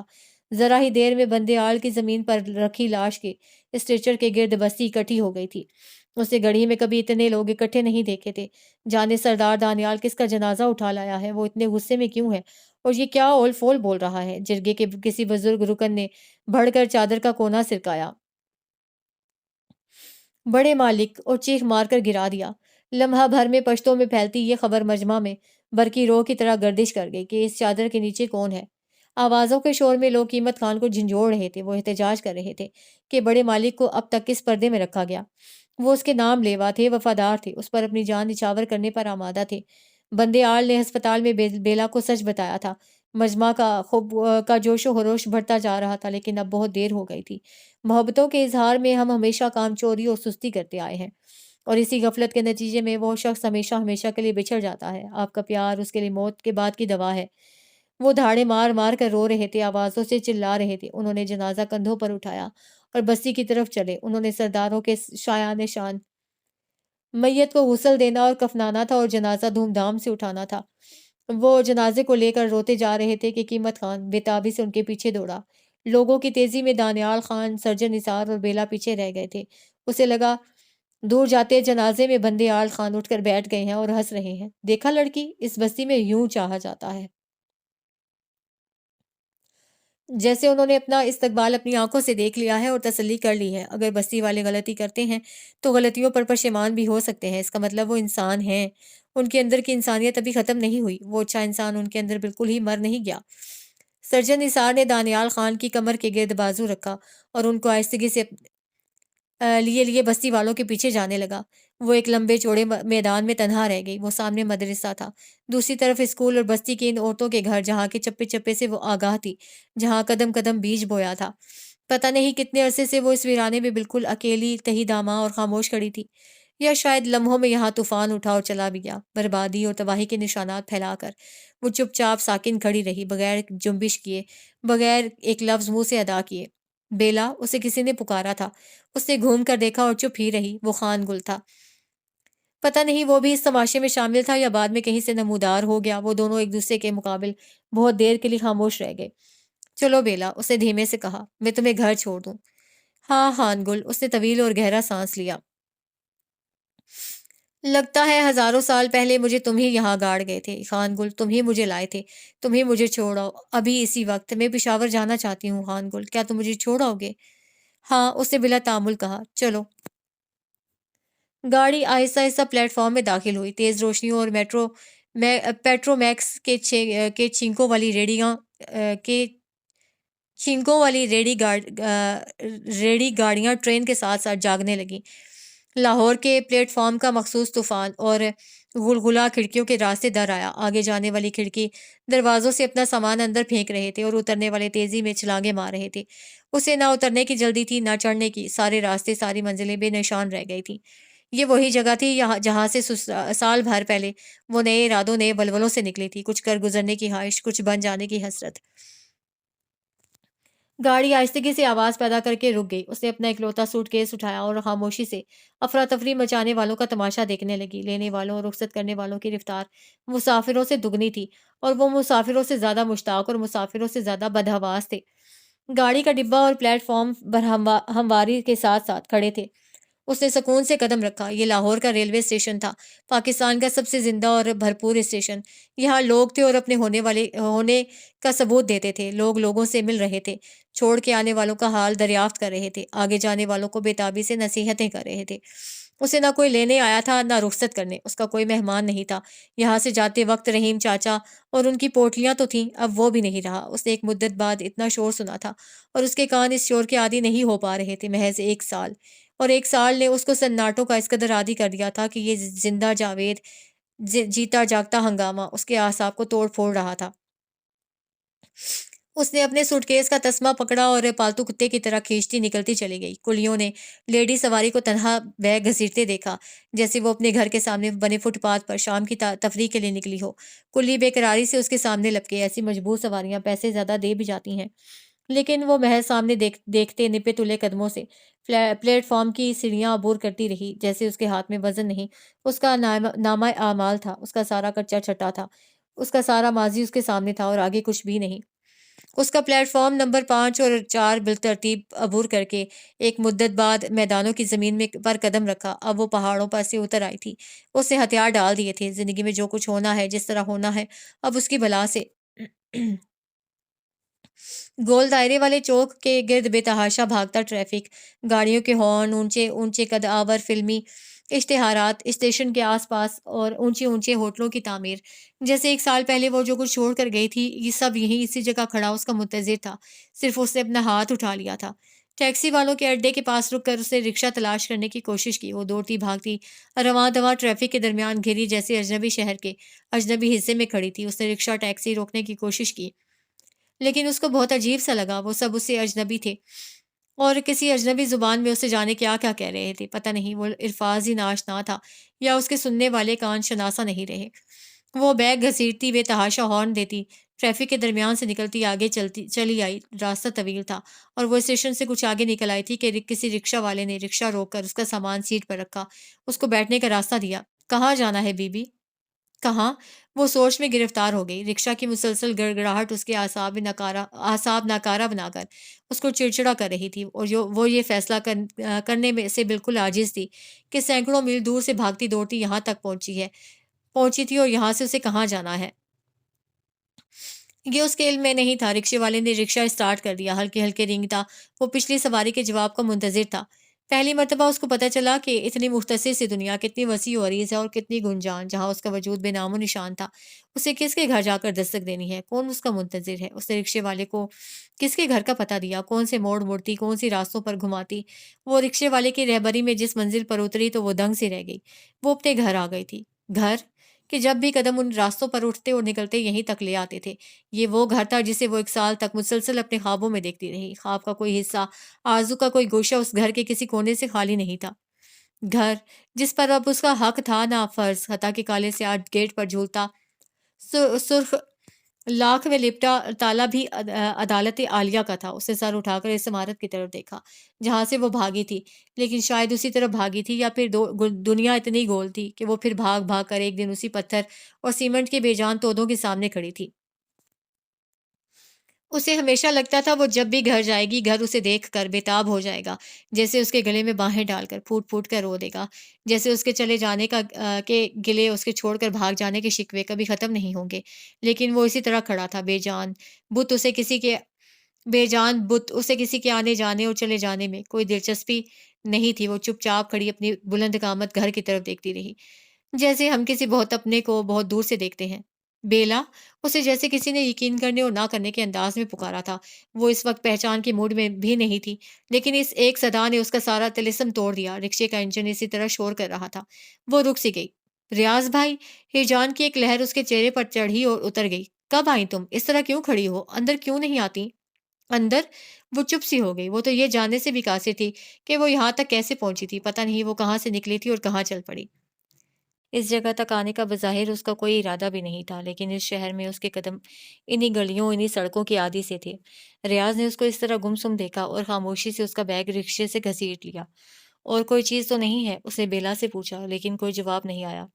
بل دے دیا؟ اب کہ وہ رکشے والے سے مخاطب تھا، اس نے خاموشی سے پتلون کی جیب میں ہاتھ ڈال کر اپنا بٹوا گھسیٹا۔ تم اندر چلو۔ اس نے خاموش کھڑے اسے ٹوکا، لیکن جب وہ ادائیگی کر کے پلٹا تو وہ اسی طرح چپ چاپ کھڑی زمین دیکھ رہی تھی۔ پہلے اس نے اپنا سر قدرے بلند کر رکھا تھا، اب زمین کی طرف نہوڑائے جیسے کسی سوچ میں گم تھی۔ ریاض کو اس کی یہ حرکات کچھ عجیب سی لگیں، لیکن وہ اس سے بہت مدت بعد مل رہا تھا، اور اس مدت میں جو انقلابات آئے تھے وہ ان سب کو بھی سن بیٹھا تھا۔ وہ اب اس کو کیا کہتا؟ مجھے بہت افسوس ہوا، جیسا گھٹیا فکرہ اس کے باپ کے غم کا مداوع بھی نہیں ہو سکتا تھا۔ آپ کب آئے ریاض بھائی؟ اس نے آہستگی سے پوچھا۔ کریں گے فرصت سے بات چیت، مجھے تو ابھی تمہارے کان کھینچنے ہیں اچھی طرح، پر آیا تو بس میں ہی تھا، مجھے ہی تم نے بے خبر رکھا، 2 لفظ لکھ کر ہی ڈال دیتی۔ سوری ریاض بھائی، بڑے بڑے رسمی فکرے سیکھ آئی ہو اور ایسے بول رہی ہو جیسے صبح گئی تھی شام کو آ گئی ہو۔ آپ بھی تو ایک مدت سے غائب تھے۔ ہاں، لیکن لاپتہ تو نہیں تھا، جہاں تھا تمہارے علم میں تھا۔ پھر وہ چپ ہو گیا۔ بعض اوقات بڑی بڑی باتوں کو درگزر کرنے کے لیے دل بہت چھوٹا کرنا پڑتا ہے۔ تعزیت کے دو رسمی بولوں کے عوض اسے اور کتنی بکواس کرنی ہوگی۔ وہ بچہ سا بن گیا تھا، لیکن اس نے اپنے بڑے بزرگوں والے بحروب کو پھر سے اپنے اوپر تان لیا۔ دیکھنا میں سب کو کتنا حیران کرتا ہوں۔ اس نے اس کا سوٹ کیس فرش پر چھوڑا اور زور سے وسل دی۔ گوشی، دیکھو میں کسے کان پکڑ کر لایا ہوں۔ وہ اس سادہ سی پرسکون گیلری میں کھڑی بے چین ہو رہی تھی۔ بھائی کی آواز کی شدت کے ساتھ گوشی کی دھم سے چھلانگ کی آواز آئی۔ گوشی نے بچپنا نہیں چھوڑا۔ پتہ نہیں اس وقت وہ کہاں چڑھی، کیا کر رہی تھی۔ ممی شاید نزدیک تھیں اور وہ کھلے دروازے سے چاپ سے سامنے آئی۔ ارے ہائے! ان کے منہ سے نکلی مبہم سی آوازوں نے گوشی کے قدم تیز کر دیے، جیسے چاروں طرف افراتفری کا دور دورہ مچ گیا۔ ممی اسے گلے لگائے ایک تواتر سے رو رہی تھیں۔ لوگ کمروں سے نکل نکل کر جمع ہونے لگے۔ چاروں طرف ایک بھیڑ سی مچ گئی۔ سب لوگ منہ اٹھائے اسے ایسے دیکھ رہے تھے جیسے صبر کر بیٹھے ہوں۔ ہر شخص اپنی بولی بول رہا تھا، آپا سے لے کر مہترانی تک۔ وہ پتہ نہیں کیا کیا کہہ رہے تھے، لیکن بہرکیف اس سے کوئی خفا نہیں تھا۔ وہ اس کا استقبال کر رہے تھے۔ وہ کتنی دیر سے ان کے درمیان چپ چاپ جیسے پتھر کی مورتی کی طرح ساکت بغیر پلکیں جھپکائے کھڑی رہی۔ پھر اس کو اچانک اپنی بے حسی کا احساس ہوا۔ جو کچھ اس پر گزری تھی وہ اس کی ذات کا ایک حصہ تھا، اور دنیا والوں کی شراکت اس میں مناسب بھی نہیں۔ اس کو اپنی تقدیر کے ساتھ کیے سارے ستم خود سہنے ہوں گے۔ لوگوں کو ہمراز بنا کر مظلومیت کا ڈھونگ رچانے سے کیا حاصل؟ اس نے اپنا پرس گرا دیا اور باری باری لوگوں سے گلے ملنے لگی۔ گوشی دوڑی دوڑی آئی تھی۔ اسے گمان سا ہوا کہ آنے والا بیلا کے سوا کون ہو سکتا ہے، لیکن اسے کانوں پر یقین تھا نہ آنکھوں پر۔ حالانکہ اسے ریاض بھائی کی آواز بھی سن لی اور اس نے اس کو کھڑے بھی دیکھ لیا تھا، لیکن ہر چیز جیسے یقین سے ماورا ہو چکی تھی۔ لیکن یہ تو بیلا ہی تھی، بالکل وہی بیلا، لیکن خاموش، گمسم۔ سال بھر کی طویل مسافت نے اس کو تھکا ڈالا تھا، یا جیسے اس کی یادداشت ہمیشہ ہمیشہ کے لیے کھو گئی تھی۔ وہ انجان نظروں سے ایک ایک کو دیکھتی، زبان اور دل سے ادا ہونے والے ہزاروں سوالوں کی گلغار میں گھری، جیسے کسی کا بھی جواب نہیں دے رہی تھی۔ جواب نہ ملنے کے باوجود لوگوں کے سوال ختم ہونے میں ہی نہیں آ رہے تھے۔ پھر وہ طویل گہرا سانس لے کر مسکرا دی اور خوشی خوشی ہنستے مسکراتے فکرے لٹانے لگی۔ ہاں، یہ وہی بیلا تھی۔ اگر اسے خود پر قابو پانا یاد ہے، اگر اس نے اپنے آپ سے اختیار نہیں کھویا، تو یہ وہی بیلا ہے۔ اور دونوں ایک دوسرے کے سامنے آ کر مسکرا دیں۔ یہ منظر دیکھنے کے لیے میری آنکھیں بے چین تھیں، ریاض بھائی نے شرارت سے کہا۔ گوشی کی آنکھیں چھلک گئیں۔ ممی نے خاموشی سے اپنے آنسو رگڑ ڈالے، اور انکل جمشید بردباری سے بار بار اس کے نزدیک سے گزرتے رہے۔ آیا اماں کچن میں چلی گئیں۔ آج انہیں بہت اہتمام کرنا تھا۔ کچھ خیال کرو گوشی، ممی کی آواز میں لرزش ابھی تک باقی تھی۔ بیلا کو کمرے میں لے جاؤ، اس کو آرام کرنے دو۔ ہاں گوشی اسی طرح اٹھی جیسے وہ کانچ کا کھلونا تھی، اور ذرا سی غفلت اس کو ریزہ ریزہ کر دے گی۔ آؤ بیلا۔ اس نے بیلا کی غیر معمولی خاموشی کو محسوس تو کر لیا تھا، لیکن وجہ سمجھنے سے قاصر ہی رہی۔ اس نے ابھی تک اپنے حالات نہیں بتائے تھے، وہاں کے بارے میں زبان نہیں کھولی تھی، اور شاید زبان کھول کر پھنسنا بھی نہیں چاہتی تھی۔ اس نے گرد آلود چہرہ اور بال آئینے میں دیکھے اور غسل خانے میں گھس گئی۔ اس نے گوشی کی توقع سے بھی کہیں زائد وقت غسل خانے میں بسر کیا۔ البتہ نہا دھو کر جب وہ باہر نکلی تو اتنی حشاش وشاش نہیں تو تھوڑی سی تازہ دم ضرور ہو گئی تھی۔ چھوٹی تپائی پر رکھی چائے کے سامنے اس کی عزیز دوست اس طرح اس سے خوفزدہ اس کی منتظر بیٹھی تھی۔ اور اور گوشی، زندگی کیسی گزری؟ گوشی کو لگا وہ اس کا سوال اسی پر ڈال کر بچ رہی ہے۔ اب تمہیں کیا جواب دوں کہ مہربانی ہے اس کی وہ جس حال میں رکھے، یا زور سے کہوں بس؟ بیلا خاموش رہ گئی۔ چائے کے گھونٹ بھرتے بھرتے بھی اسے شبہ رہا وہ اب بھی اسے شکوہ کرے گی کہ وہ اسے ملے بغیر یا وجہ بتائے بغیر کیوں چلی گئی۔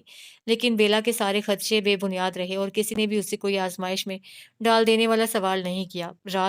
رات تک وہ اس کو گھیرے میں لیے سیاست سے فیشن تک ہر موضوع پر بات کرتے رہے، اس کی خاطر مدارات، اس کی دلجوئی، جیسے کوئی پری بھولے سے انسانوں کی بستی میں آ جائے۔ وہ اس قابل تو نہیں تھی، اس نے شرمندگی سے سوچا، لیکن پیار ہمیں بہت سے عذابوں سے بچا ڈالتا ہے۔ کھانے کی میز یہاں سے وہاں بھری ہوئی تھی، اور وہ اس ذائقے کو ترس بھی گئی تھی۔ پیاز، لہسن اور مرچوں والا یہ کھانا جس میں ہلدی کی رنگت بھی شامل تھی۔ بلا سے کوئی اس کا تمسخر بنائے، لیکن اس آلو گوشت سے بڑی نعمت تو کوئی اور نہیں اتری۔ اس نے نوالے ڈبو ڈبو کر پتہ نہیں کیا کیا کھایا اور کتنا۔ ریاض بھائی اس کا مذاق بنائے، محفل کو ہلکا پھلکا رکھنے کی کوشش کرتے رہے، لیکن رات کی خاموشی میں اسے لگا وہ سو نہیں سکے گی۔ کتنی دیر وہ ساکت لیٹی نیند سے لڑنے کی کوشش کرتی رہی، اس سے ذرا فاصلے پر لیٹی گوشی جیسے اس کی ایک ایک حرکت کو نوٹ کر رہی تھی، اسی لیے اس نے کروٹ لینے کا ارادہ بالکل ترک کر کے نگاہ چھت پر جما دی۔ کتنی دیر اس نے چھت پر آنکھیں گاڑے گاڑے سوچنے کی کوشش کی کہ اس وقت گڑھی میں کیا ہو رہا ہوگا، کس نے اس کی کمی محسوس بھی کی ہوگی یا شاید نہ بھی کی ہو، کہ وہ اپنے غم میں پھر سے ادموئے ہو گئے ہوں گے اور خان گل نے شاید ان لوگوں تک اطلاع پہنچا دی ہو، لیکن اس وقت اس کو یاد کرنے کی فرصت بھلا کس کے پاس ہوگی؟ ہاں، البتہ جب کچھ دن بعد ایک دن بیبی ایک دم سوچیں گی بیلا کہاں ہے، بیلا نظر نہیں آ رہی، تب خان گل انہیں بتائے گا اور شاید وہ خود دل سے سوچے گا کہ اس نے کیا غلطی کی یا کتنا درست فیصلہ کیا شاید، لیکن اس کی ایک معمولی ضد سے وہ بندے آل کے جنازے میں شریک نہیں ہو سکا ہوگا، اور سرجن نثار وہ وقفے وقفے سے ایک اچٹنی نظر اس پر ڈالتے تھے، لیکن اس وقت وہ بھی دانیال خان کے ساتھ بہت آگے نکل گئے تھے، وہ شاید گڑھی سے فوراً واپس چلے بھی گئے ہوں۔ اور دانیال خان، کیا ان کے پاس اتنی مہلت ہوگی؟ کیا اس وقت ان کو اس کی ضرورت ہوگی؟ کتنی مرتبہ انہوں نے اسے کڑے وقت میں پکارا تھا، اب وہ اگر پکاریں بھی تو شاید ان کی آواز یہاں تک نہ پہنچ سکے۔ بیلا، بیلا، اپنے کان کے بالکل قریب جیسے درد میں ڈوب کر کسی نے اسے آواز دی تھی۔ یہ صدا اتنی واضح اور اتنی بے چین کر دینے والی تھی کہ وہ بے تابی سے اٹھ کر بیٹھ گئی۔ اس وقت کس کو اس کی ضرورت ہے؟ کون اس کو یوں بے تابی سے آوازیں دے رہا ہے؟ نیند نہیں آ رہی؟ گوشی کی تفکر بھری نرم آواز نے جیسے رات کی سیاہی کو ہلکا سا دھندلا کر دیا۔ نہیں، تمہارے بستر پر آ جاؤں؟ گوشی کو لگا جیسے اس کا جواب ایک آہت ہی، آ جاؤ۔ اس نے جلدی سے اٹھ کر اس کے لیے وافر سی جگہ بنا لی۔ تم کیا سوچ رہی ہو بیلا؟ وہ سمٹ کر دیوار سے لگ کر بیٹھ گئی۔ کچھ بھی نہیں، خواہ ہی چھپا رہی ہو، اسے جھنجھلا کر کہا۔ میں سوچ رہی تھی اب اسے اٹک اٹک کر کہا، اب کیا کروں گی؟ میرا مطلب ہے آئندہ مجھے عجیب عجیب سی آوازیں ڈرا رہی ہیں۔ مجھے آئندہ سے ڈر آ رہا تھا گوشی۔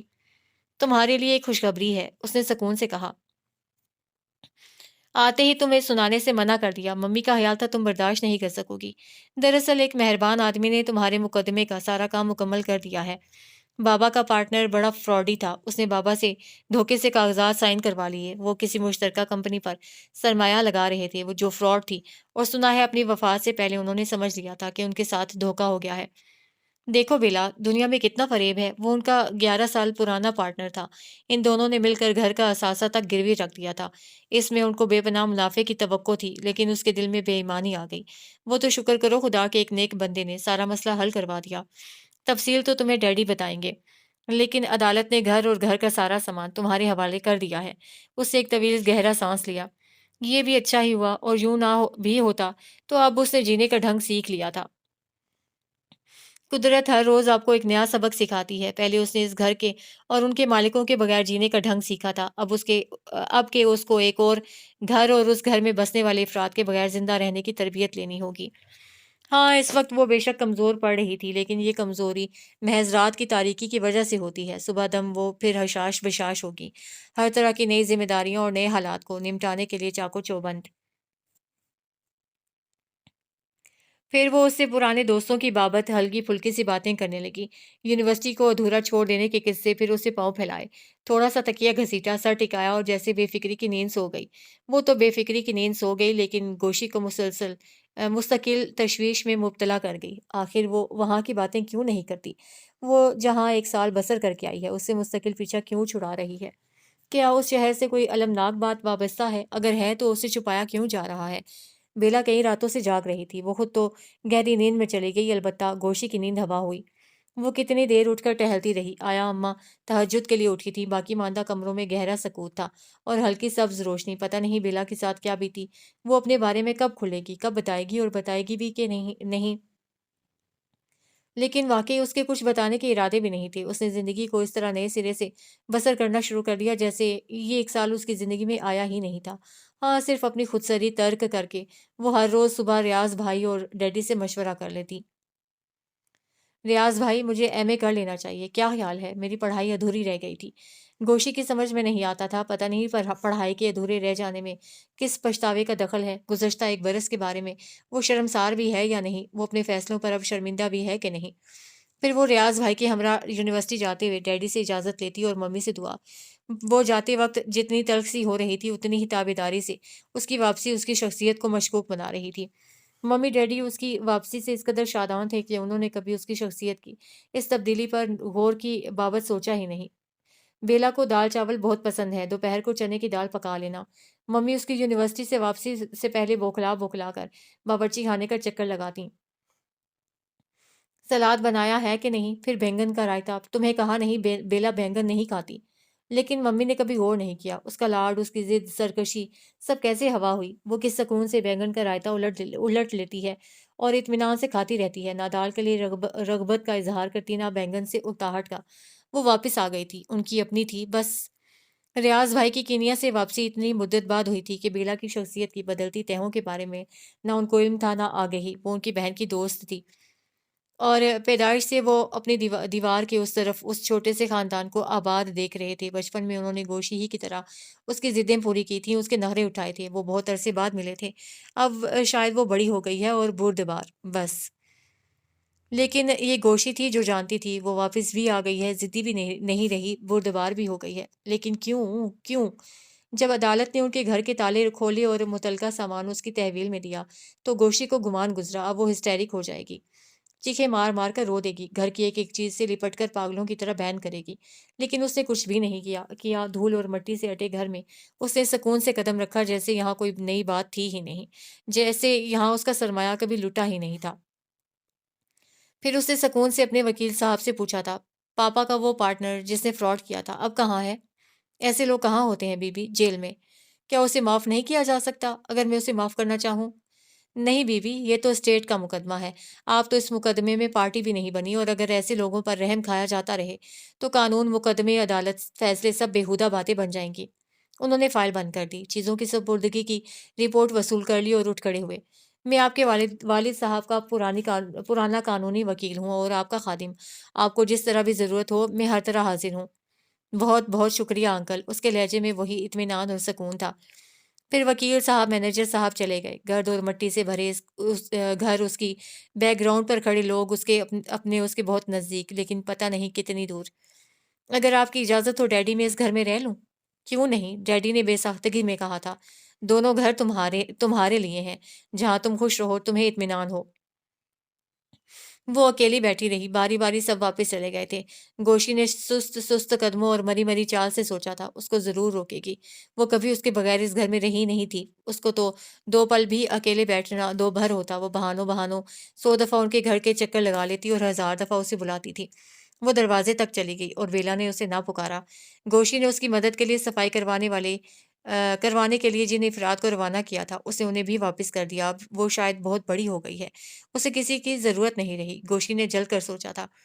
لیکن اس کی ذات کی بے چینی کم نہیں ہوئی۔ پتہ نہیں وہ وہاں کیا کر رہی ہے، کہیں وہ اکیلے بیٹھ کر چپکے چپکے رو نہ رہی ہو، کہیں اسے کچھ ہو نہ جائے۔ رات کو ڈیڈی اسے واپس لینے گئے۔ گوشی جلے پیر کی بلی کی طرح صحن میں تڑپتی پھر رہی تھی۔ اس کا خیال تھا وہ ڈیڈی کے ساتھ بحث کرے گی اور ان کے گھر رہنے کے بجائے اکیلے گھر میں رہنے کو ترجیح دینے کے لیے دلائل لائے گی، لیکن وہ ان کا کہنا مان کر سکون سے ان کے ساتھ چل پڑی۔ اور گوشی نے دیکھا نہ وہ روئی تھی، نہ اس کا چہرہ سرخ تھا، نہ اس پر کوئی آسیت طاری تھی۔ صرف اس نے اپنا کمرہ ٹھیک کیا اور فائلیں پڑھنے کی کوشش کی تھی۔ آخر وہ اپنی تزکیہ نفس کے کن مراحل سے گزری ہے، اس نے اپنی ذات کو کن بڑے امتحانوں سے گزار کر اتنی جلا دی ہے۔ کس نے اس کو کندن بنا ڈالا ہے؟ کون ہے جو آئے اور ان کے سوالوں کا جواب دے کہ اس نے تو ایک چپ تاری کر لی تھی۔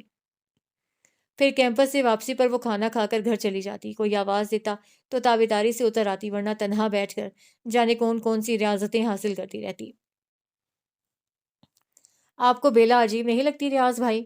وہ صوفے میں اور اخبار میں بیک وقت غرق تھے۔ عجیب کیوں بھائی؟ انہوں نے لاپرواہی سے پوچھا تھا۔ وہ بہت بدل گئی ہے، اس نے خفگی سے کہا۔ اس کا سب کچھ بدل گیا، کیا اسے بدلنا نہیں چاہیے تھا؟ ریاض بھائی نے حیرت سے اس کو دیکھا۔ اس کے ماں باپ، اس کا گھر، اس کا شہر، اس کے دوست ساتھی، ہر چیز تبدیل ہو گئی تھی، وہ نہ بدلتی؟ لیکن یہ سب کچھ اس نے اپنی ضد سے تبدیل کیا تھا، اس کو سب منع کر رہے تھے۔ اس نے اچھا کیا، یہی دانشمندانہ فیصلہ تھا۔ وہ سال بھر ان حالات سے دور رہی، اسی لیے اب اسے صبر آ گیا ہے۔ وہ اب کسی سے پیار نہیں کرتی، اسے ہم میں سے کسی کی ضرورت نہیں۔ ارے! ریاض بھائی کو بے ساختہ ہنسی آ گئی، انہوں نے اخبار اٹھا کر دور پھینک دیا۔ لیکن میں جو کرتا ہوں تم سے پیار، اور وہ موٹو بھی، وہ کرتا ہے کہ نہیں؟ وہ شرارت سے ہنس رہے تھے۔ وہ ہلکا سا سرخ پڑ گئی۔ اسے تو کوئی دلچسپی ہی نہیں، اسے تو مجھ سے یہ بھی نہیں پوچھا۔ او ہو، تو یہ بات تھی۔ انہوں نے گرا ہوا اخبار دوبارہ اٹھا لیا۔ میں کہوں گا اس سے کہ بھئی ہماری گوشی سے اس کی منگیتر کی باتیں کیا کرو۔ وہ دوبارہ غرق ہو گئے۔ وہ خود کو بیلنس کر رہی ہے گوشی، خوشیاں اس کو ملی بھی اور بچھڑتی بھی رہیں۔ اب اگر وہ خود کو رحم کسی کیفیت میں غرق رکھے اور ایک ہی بات کا رونا روئے تو گزارا کیسے ہوگا؟ وہ چپ سی رہ گئی۔ یہ سب باتیں اپنی جگہ درست، لیکن وہ لوگوں کو کیوں کر سمجھا پائے کہ اس کا اور بیلا کا تعلق رسم میں دنیا داری ایسا نہیں تھا۔ وہ تو سو نہیں سکتی تھی جب تک دن بھر کی روداد اسے سنا نہ لیتی۔ وہ جانتی تھی اب بھی وہ اسی لیے جاگے جا رہی ہے کہ اس نے اپنے دل میں کوئی پہاڑ ایسا راز چھپا رکھا ہے۔ بیلا واپس آئی تو مسلسل ضبط کی وجہ سے خود سے بلند اور بہت برتر لگ رہی تھی، جیسے وہ آہستہ آہستہ بہت دور جا رہی ہو۔ خدا جانے اسے سپرمین بننے کا شوق کیوں چرایا ہے، لیکن وہ جانتی تھی وہ جہاں بھی جائے اس سے زیادہ دور نہیں جا سکتی۔ ایک دن اسے پلٹ کر آنا ہی پڑے گا۔ بس گوشی کو صرف اس کی واپسی ہی کا انتظار تھا۔ اب وہ لڑکی سی نہیں رہی تھی۔ وہ ریاض بھائی اور ڈیڈی سے بات کرتی تو دفتر کی، فائل کی، بزنس کی، اور دنیا میں جیسے کوئی رونا ہی نہیں رہا۔ آدھا دن کیمپس اور آدھا دن گھر سے ملحقہ دفتر میں گزار کر وہ رات کو سونے کے لیے گھر آتی تو باقی وقت دفتر کی ادک فائلوں کو سمجھنے کے لیے ڈیڈی کے کان کھاتی رہتی۔ ان کے سابقہ مینیجر 1 سال کی طویل بے روزگاری کے بعد حال ہی میں کسی کمپنی سے وابستہ ہوئے تھے۔ مالک کی وفات سے جیسے دل دنیا سے اچاٹ ہو گیا تھا اور بیلا کے ساتھ کام کرنے پر وہ خود کو آمادہ نہیں کر پا رہے تھے۔ انہوں نے بیلا کی واپسی کا سنا تو اسے ملنے آئے، مقدمہ جیتنے کی مبارک دے کر اور کام نہ کر سکنے کی معذرت کر کے چلے گئے۔ ریاض بھائی کی چھٹی ختم ہو رہی تھی۔ وہ اس سے زیادہ عرصہ وہ رہ بھی نہیں سکتے تھے اور آفس کی جتنی فائل وہ کھول سکتے تھے انہوں نے دفتر چالو کرنے کے لیے شروع کر ہی دی تھی، لیکن دفتر کو بہرکیف ایک باقاعدہ مینیجر کی ضرورت تھی۔ کچھ سابقہ لوگ جو ابھی تک بے روزگار تھے بحال ہو گئے۔ جن 8-10 لوگوں کی مزید ضرورت تھی ان کی تقرری مینیجر کے بعد کی جا سکتی تھی۔ اب بہرکیف اس کے پاس ایک ذمہ داری کی جاب آ گئی تھی۔ اس سے پہل پاپا کی کرسی سنبھالی تو اسے بہت عجیب لگا، لیکن بہرکیف یہ دنیا ہے، اس نے سوچا، اور اس کو اسی طرح چلنا ہے، اور یہ بڑی سستی سی جذباتیت ہوگی اگر وہ کمرہ بدل لے یا کرسی بدل لے۔ ہاں، دنیا والوں کے سامنے اسے بہادر ہی بن کر رہنا ہے، اور ویسے بھی اب تو بہادری کے پڑے ڈھول کو بجانے کی عادت سی پڑ گئی تھی۔ اس سے ہمیشہ یہی توقع کی جاتی رہی ہے کہ وہ بہادر ہے اور بہادر بن کر دکھائے۔ ہاں، ایک شخص جو ہر آزمائش میں اس کی بہادری آزمانے اٹھ کھڑا ہوتا تھا، اور اس شخص کے تصور نے پھر اس کی آنکھیں نم کر دیں۔ اب جیسے اس کو امتحانوں میں پڑھنے کی عادت سی ہو گئی تھی۔ اس نے غیر مرئی سی کنکر آنکھوں کو رگڑ کر پھینک دیا۔ سامنے آویزاں سنہری کلاک بر وقت اسے اپنے ہونے کا احساس دلاتا رہتا تھا۔ یہ صبح کے 10 بجے ہیں، اب دوپہر کے 2:30 بج گئے ہیں، شام کے 6:45 بج چکے ہیں۔ بیبے نے صبح 10 بجے کی چائے پیتے ہوئے میرے بارے میں کیا سوچا ہوگا کہ میں دھوکے باز تھی، فراڈ تھی۔ ان سب کو جل دے کر نکل آئی اور آ کر ان سے معذرت کے 2 لفظ بھی تحریر نہیں کیے، لیکن وہ خان گل سے جھگڑتے وقت ضرور اس کی ڈھال بن جاتی ہوں گی۔ لیکن وہ شخص، ہاں، جو اس کی لیڈری چمکانے والی عادت سے تنگ پڑ چکا تھا، اپنی اسٹڈی میں بند ہمیشہ اس کے خلاف سوچتا ہوگا کہ وہ بھی ایک لڑکی تھی جو گھڑی اس غرض سے آئی تھی کہ کوئی انقلاب لائے گی۔ دوپہر کے 2:30 بجے کھانا کھا کر وہ اپنے کمرے میں بند خوب اس کو برا بھلا کہتا ہوگا۔ اس کے گلے میں پھر کوئی گولا سا اٹک گیا۔ اس وقت شام کے 6:45 بجے ہیں۔ آہستہ آہستہ ڈائننگ ہال میں جمع ہونے والے لوگوں کو یہ یاد بھی نہیں رہا ہوگا کہ ایک مستقل طور پر آباد رہنے والی کرسی اب خالی پڑی ہے۔ ہاں، ایک شخص تھا جو اس کے لیے گھڑی دیکھتا تھا، جو اس کا منتظر تھا، لیکن اب وقت اور زمانے کی قید سے آزاد ہو چکا تھا۔ اس ڈوبتی شام میں جب گھر ہی میں سردی اور اندھیرا بڑھتا جا رہا ہوگا تو کیا 2.5-3 ماہ کا یہ وقفہ ان کو ایک لڑکی کے بھلا دینے کے لیے کافی نہیں ہوگا؟ کیا وہ واقعی اتنی غیر اہم ہے؟ کیا اس کو بھلا دینا بالکل آسان ہے؟ اس کا جی چاہا وہ کسی کو کچھ سنائے، کچھ کہے، لیکن ہمیشہ کی طرح جرت کے اعلیٰ ترین اعزازات دے کر اس کو پیڈسٹل پر بٹھا دیا گیا ہے، لہٰذا اب اسے اپنے آنسو بھی خود ہی خشک کرنے ہوں گے۔ کون اس کی مدد کو آئے گا سوائے کاروباری معاملات کے؟ کہ ریاض بھائی کو جانا تھا اور جانے سے پہلے ایڈمنسٹریشن کے سارے سبق گھول کر پلا دینا چاہتے تھے۔ بزنس کے لیے ضروری ہے کہ اپنی دونوں آنکھیں کھلی رکھو۔ ویسے تو دنیا میں آنکھیں کھول کر ہی جینا پڑتا ہے، اور جب ضرورت پڑے آنکھیں ماتھے پر رکھ لو۔ جب کسی فائل کے بارے میں فیصلہ کرو، آس پاس کی ہر چیز کو بھلا دو۔ جب تک کاغذ کا ایک ایک لفظ نہ پڑھ لو، ہرگز دستخط نہ کرو، خواہ وہ تمہارا نکاح نامہ ہی کیوں نہ ہو۔ کسی پر اعتبار مت کرو، لیکن ہر شخص کو یہ یقین دلا دو کہ وہ آخری شخص ہے جس پر تم یقین رکھتی ہو۔ اس کا مطلب بزنس کا دوسرا نام منافقت ہے، اور منافقت کی زندگی وہ گزار نہیں سکتی، اس نے حتمی لہجے میں سوچا۔ لیکن اب جو بھی فیصلہ اس نے کر لیا تھا اس پر بہرکیف اس کو عمل کر کے دکھانا تھا۔ رات کی خاموشی میں وہ بستر پر پڑی گوشی کو رشک سے دیکھتی، جو بے خبر نیند سوتی تھی۔ اس کی زندگی میں نہ پچھتاوے تھے، نہ دکھ نہ رنج و ملال۔ اسے ملنے کی خوشی تھی، نہ بچھڑنے کا خوف۔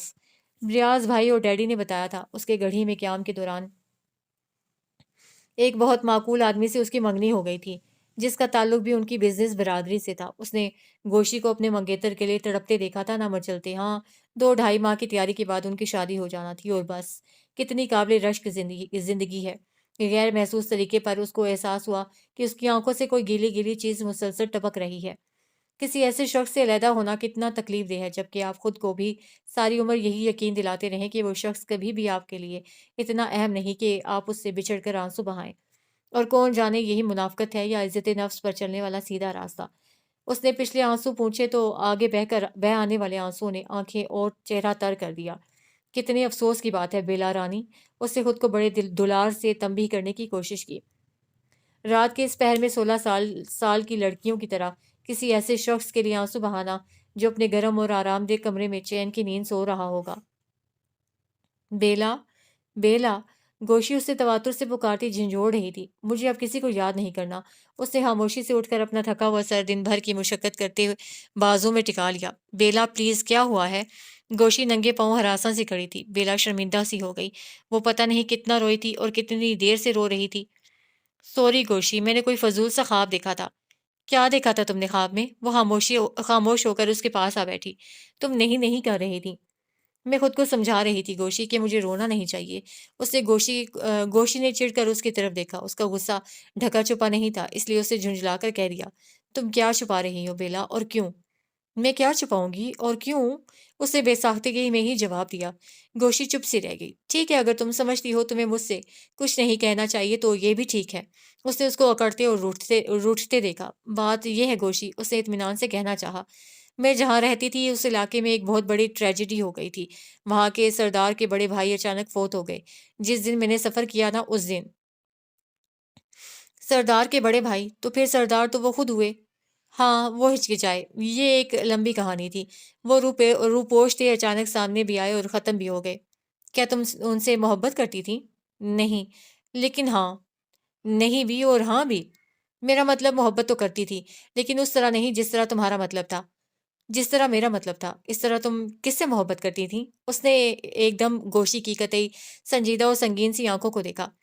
ارے یہ تو وہی تھی، اس کی ساری عمر کی دوست، بے جھجک کود جانے والی، بے دھڑک دخل دینے والی، جو اس کی اتھاہ کو پہچانتی تھی، جو اس کے اندر جھانکنا جانتی تھی، اور اس سے زیادہ اس کو کون پہچان سکتا تھا، اور اس سے بچ کر بھاگا بھی کہاں جا سکتا تھا۔ اس نے فرار کے بہت راستے چنے تھے، لیکن اب ہر راستے پر ایک رکاوٹ تھی۔ اس کی دوستانہ سی تیز اور ذہین نظریں اس کے چہرے پر گڑی تھیں۔ اب شاید بچنا مشکل تھا، خالی راستہ کہیں بھی نہیں تھا۔ ہاں بیلا، مجھے تمہاری واپسی کا انتظار تھا۔ مجھے پتا تھا یہ راستے میری طرف ضرور آئیں گے۔ وہ ایک شخص تھا، اس نے آہستگی سے کہنا چاہا۔ ظاہر ہے بہت اچھا ہوگا، لیکن یہ رونا دھونا کیوں؟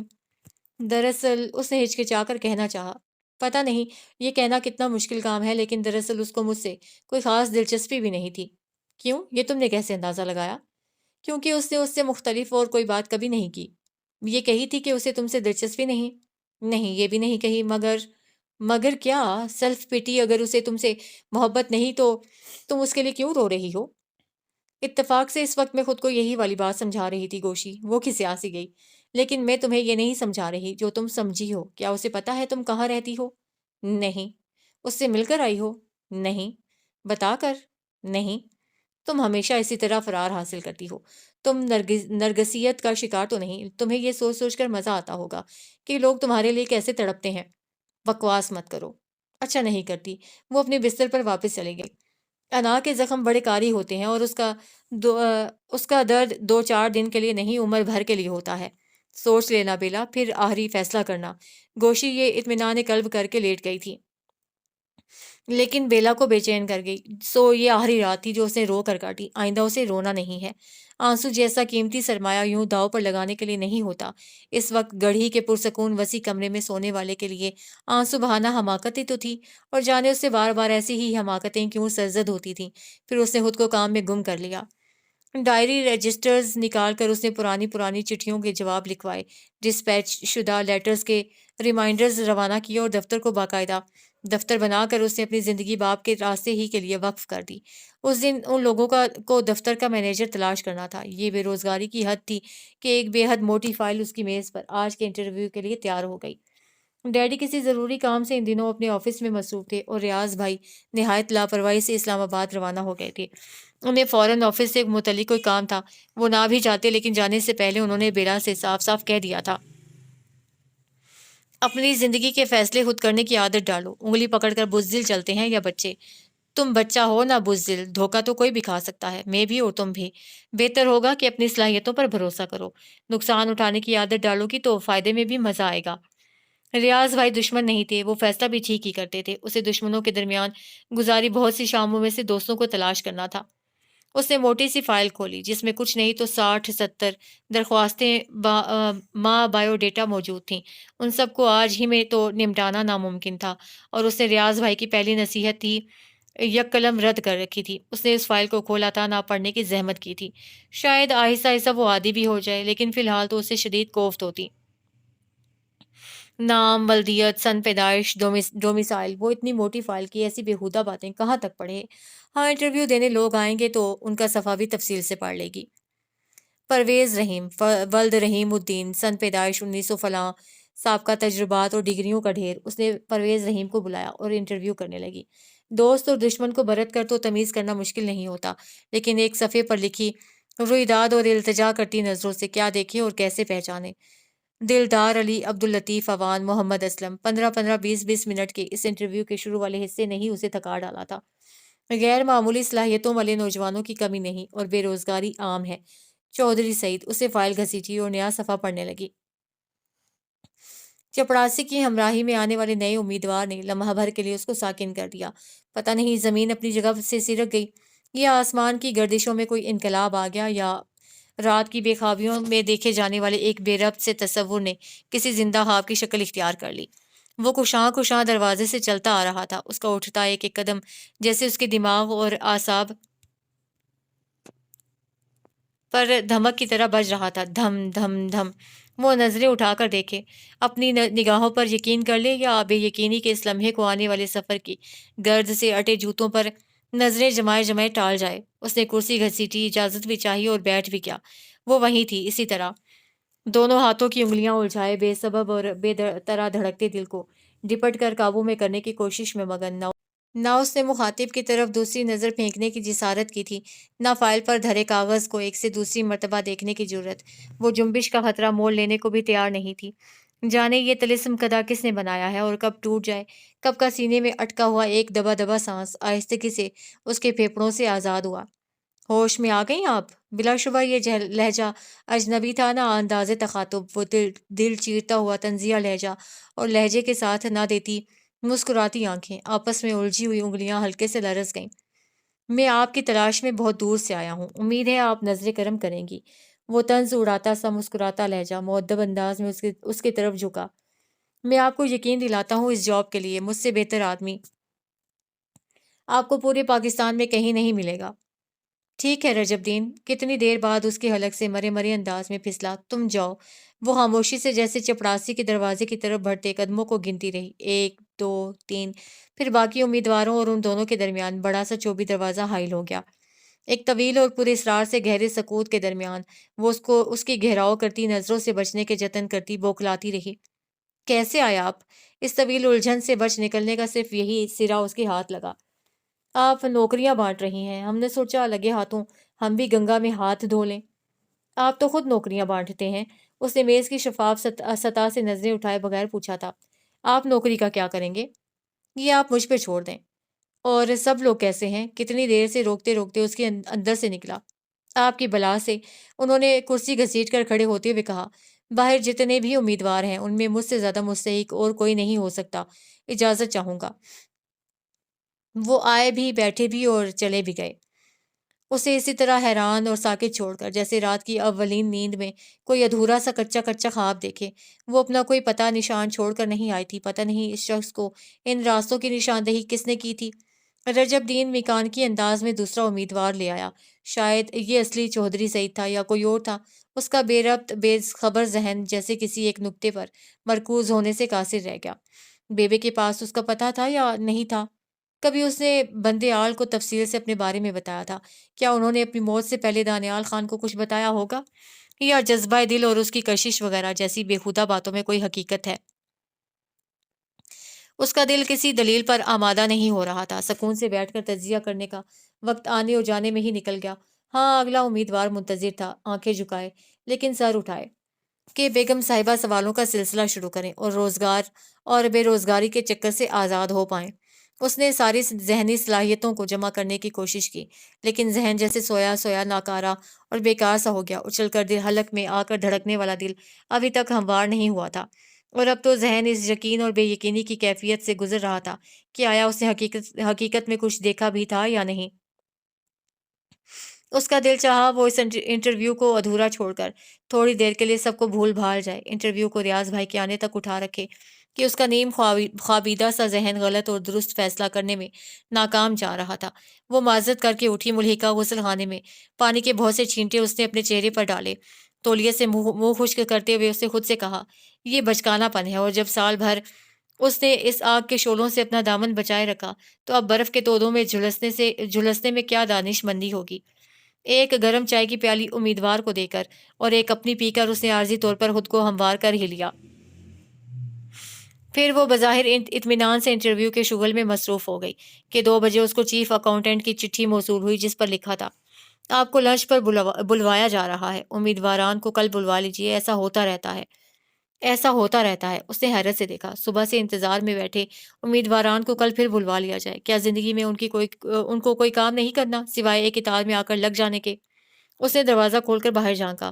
مجید صاحب اپنی جانب سے معذرت کر کے انہیں رخصت کر رہے تھے، اور شاید ایسا ہوتا ہی رہتا تھا کہ انہوں نے برا نہیں منایا۔ وہ حیرت اور افسوس سے دیکھتی رہ گئی، اور لوگ ایک ایک کر کے رخصت ہو گئے۔ وہ کھانے پر جانے کو ٹالنا ہی چاہتی تھی۔ وہ جانتی تھی گوشی اس کو پکڑ ڈالے گی۔ چہرے سے گرمی ابھی تک ختم نہیں ہوئی تھی، اور شیشہ بتا رہا تھا کہ اس پر گزری ساری واردات حرف بحرف اس کے چہرے پر لکھی ہے۔ اسے تھوڑا سا منہ اور دھویا۔ وہ گوشی سے خوفزدہ تھی کیونکہ وہ جان جائے گی لیکن منہ سے کچھ نہیں کہے گی۔ ایک اور پیغام کھانے کے سلسلے میں اس وقت موصول ہوا جب وہ غسل خانے کے شیشے کے سامنے کھڑی چہرے پر لکھی داستان کھرچ رہی تھی۔ اسے اب جانا ہی ہوگا۔ پہلے وہ دیوار کے اس طرف اسٹول رکھ کر دوسری طرف چھلانگ لگا جاتی تھی، لیکن اب اسی دیوار میں شگاف ڈال کر ایک عارضی دروازہ بنا دیا گیا تھا تاکہ سڑک پر جائے بغیر اندر ہی اندر تعلق رکھا جا سکے۔ وہ برآمدے میں پہنچی تو کھانے والے کمرے میں شور سا برپا تھا۔ یقیناً ریاض بھائی اس کے ساتھ دھوکہ دہی کی واردات کر کے فوراً آفس نہیں گئے تاکہ اسے ان تمام جھمیلوں سے تنہا ہی نمٹنا پڑے، اور اسی لیے لنچ پر اس قدر زور دیا جا رہا ہے۔ ریاض بھائی سے اچھی طرح نمٹنے کے لیے اس نے ایک جھٹکے سے دروازہ کھولا اور اپنی جگہ پتھر ہو گئی۔ سارے جسم سے خون جمع ہو کر اس کے چہرے پر ٹھاٹھے مارنے لگا، تپتا ہوا سرخ چہرہ جیسے گڑھی کے آتش دان میں سلگنے والے انگارے۔ ہاں، اگر گڑھی سے کوئی چیتا آ کر گوشی کے برابر والی کرسی پر بیٹھا ہنس رہا ہوتا تو اسے اتنی حیرت نہ ہوتی، لیکن وہ چیتا نہیں تھا، اور یہ دن دہاڑے تصور کی دنیا میں دیکھے جانے والے ڈے ڈریمز بھی نہیں تھے۔ السلام علیکم، انہوں نے بہت دیر پہلے کہا تھا، اور وہ اس کے احترام میں جب سے مؤدب کھڑے بھی تھے۔ بیٹھو نا بیٹی۔ ڈیڈی نے پلٹ کر اس کی طرف تنبیہ سے دیکھا۔ کھانا ٹھنڈا ہو رہا ہے۔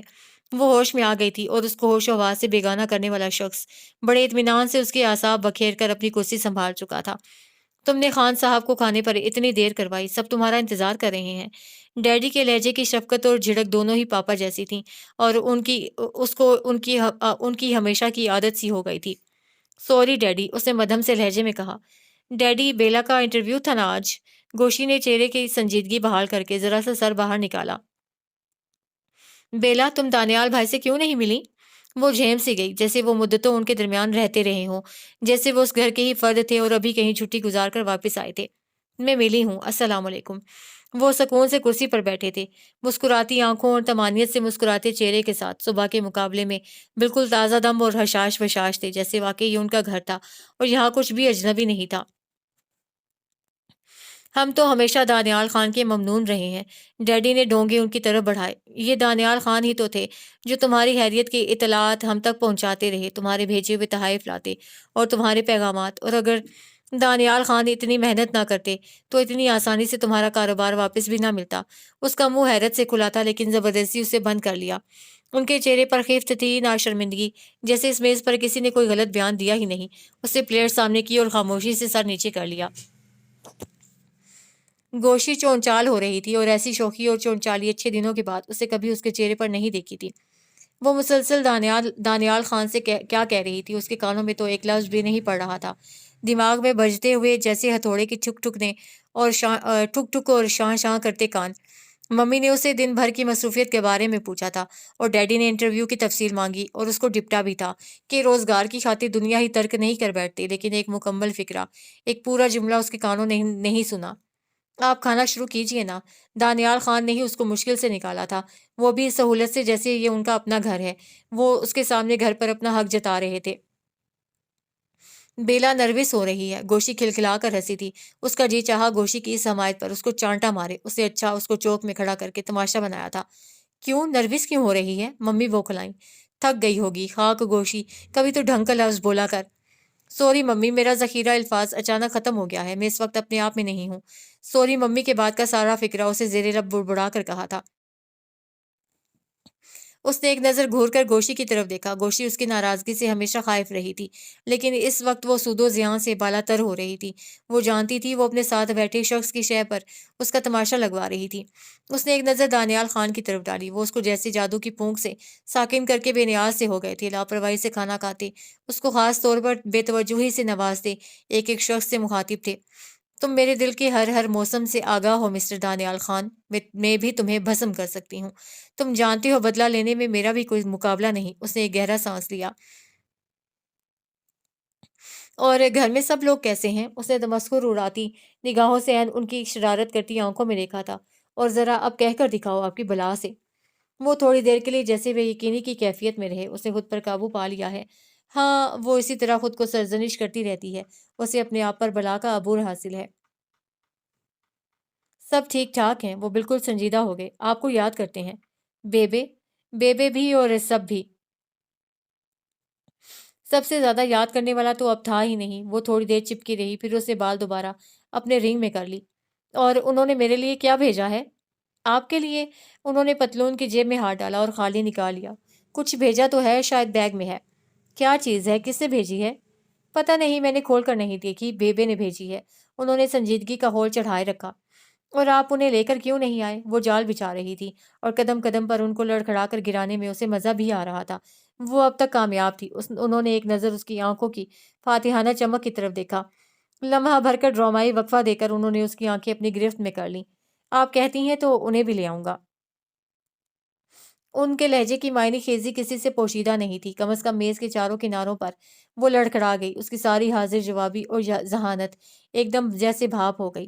انہیں تھوڑا سا ملال بھی ہوا، خواہ وہاں خود کو سکندر اعظم سمجھنے والی لڑکی کو انہوں نے چاروں شانے چت کر دیا تھا۔ اس کے چہرے پر ہلکی سی زردی آ گئی۔ اس نے ڈیڈی اور دانیال خان کے مابین گفتگو کا ایک لفظ بھی نہیں سنا تھا۔ اسے آفس میں کچھ کام تھا، اسے گھر والوں اور ان کے مہمان سے معذرت کی اور خاموشی سے گھر آ گئی۔ دن کی تیز شعائیں کھڑکی کے راستے کمرے میں آ رہی تھیں۔ اس نے پردے گرا دیے، بیڈ کور الٹ کر پھینکا۔ یہ وہی کمرہ تھا اور وہی اس کا محبوب پلنگ کہ جب وہ یہاں سے گئی درد کی اس نوعیت اور غم کی اس شدت سے ناواقف تھی۔ اس کے گرد ایک جال سا بچھایا جا رہا ہے، اس میں کون کون شریک ہے، کون کون ہے جو یوں سر محفل اس کا ڈرامہ رچا کر خوش ہو رہا ہے، وہ نہ اس کہانی کے خالق سے آگاہ تھی نہ کرداروں سے۔ ہاں، وہ کمرہ بند کر کے سکون کے بہانے ان سے چھپ سکتی تھی، سو چھپ گئی۔ اس نے راکی کے سٹارٹ ہونے کی آواز بھی سنی اور اس کا مخصوص ہارن بھی، جو اس کے گھر کے سامنے خوب زور سے بجایا گیا تھا۔ یہ ہارن بجانے والا ہاتھ گوشی کے سوا کسی کا نہیں ہو سکتا۔ پھر جیپ نکل گئی۔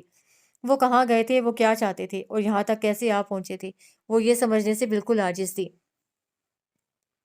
کتنی دیر وہ سیدھی پڑی چھت کو تکتی، اپنی ذہنی صلاحیتیں استعمال کرتی رہی، پھر تھک کر اس نے آنکھیں بند کر لیں۔ وہ یہاں جس لیے بھی آئے تھے، ان کے رویوں میں واضح فرق ڈھکا چھپا نہیں تھا۔ شاید اس لیے بھی کہ یہ ان کا گھر نہیں تھا، لاکھ وہ اس کے مالک بن کر بیٹھے۔ اسے لگا اس نے آنکھیں ہی بند کی تھیں اور کھول دیں۔ کوئی اس کا دروازہ پیٹ رہا تھا اور گرے ہوئے پردوں کے پیچھے تاریکی پھیل رہی تھی۔ بے ساختگی ہی میں اس نے کلاک دیکھا، وہ 7-8 گھنٹے سوتی رہی تھی۔ اب دروازے کے پیٹے جانے میں شدت آ گئی تھی، جیسے دروازہ توڑ لیا جائے گا۔ یہ آیا اماں کے سوا کوئی نہیں ہو سکتا، یا رحیم چاچا۔ وہ کتنے دنوں سے اس کے اٹھتے رکتے قدموں پر بسم اللہ پڑھ پڑھ کر پھونک رہے تھے۔ اس نے دروازہ چوپٹ کھولا اور خجل سی ہو گئی۔ غیر معمولی نیند میں سے بوجھل متورم آنکھیں، الجھے بکھرے بال، سلوٹوں سے بھرے بے ترتیب سے لباس میں۔ آئی ایم سوری، آنے والے نے آہستگی سے کہا۔ سب گھر والے سمجھے آپ ہمارے ساتھ ہیں، ابھی ابھی آپ کی گمشدگی کی اطلاع عام ہوئی ہے۔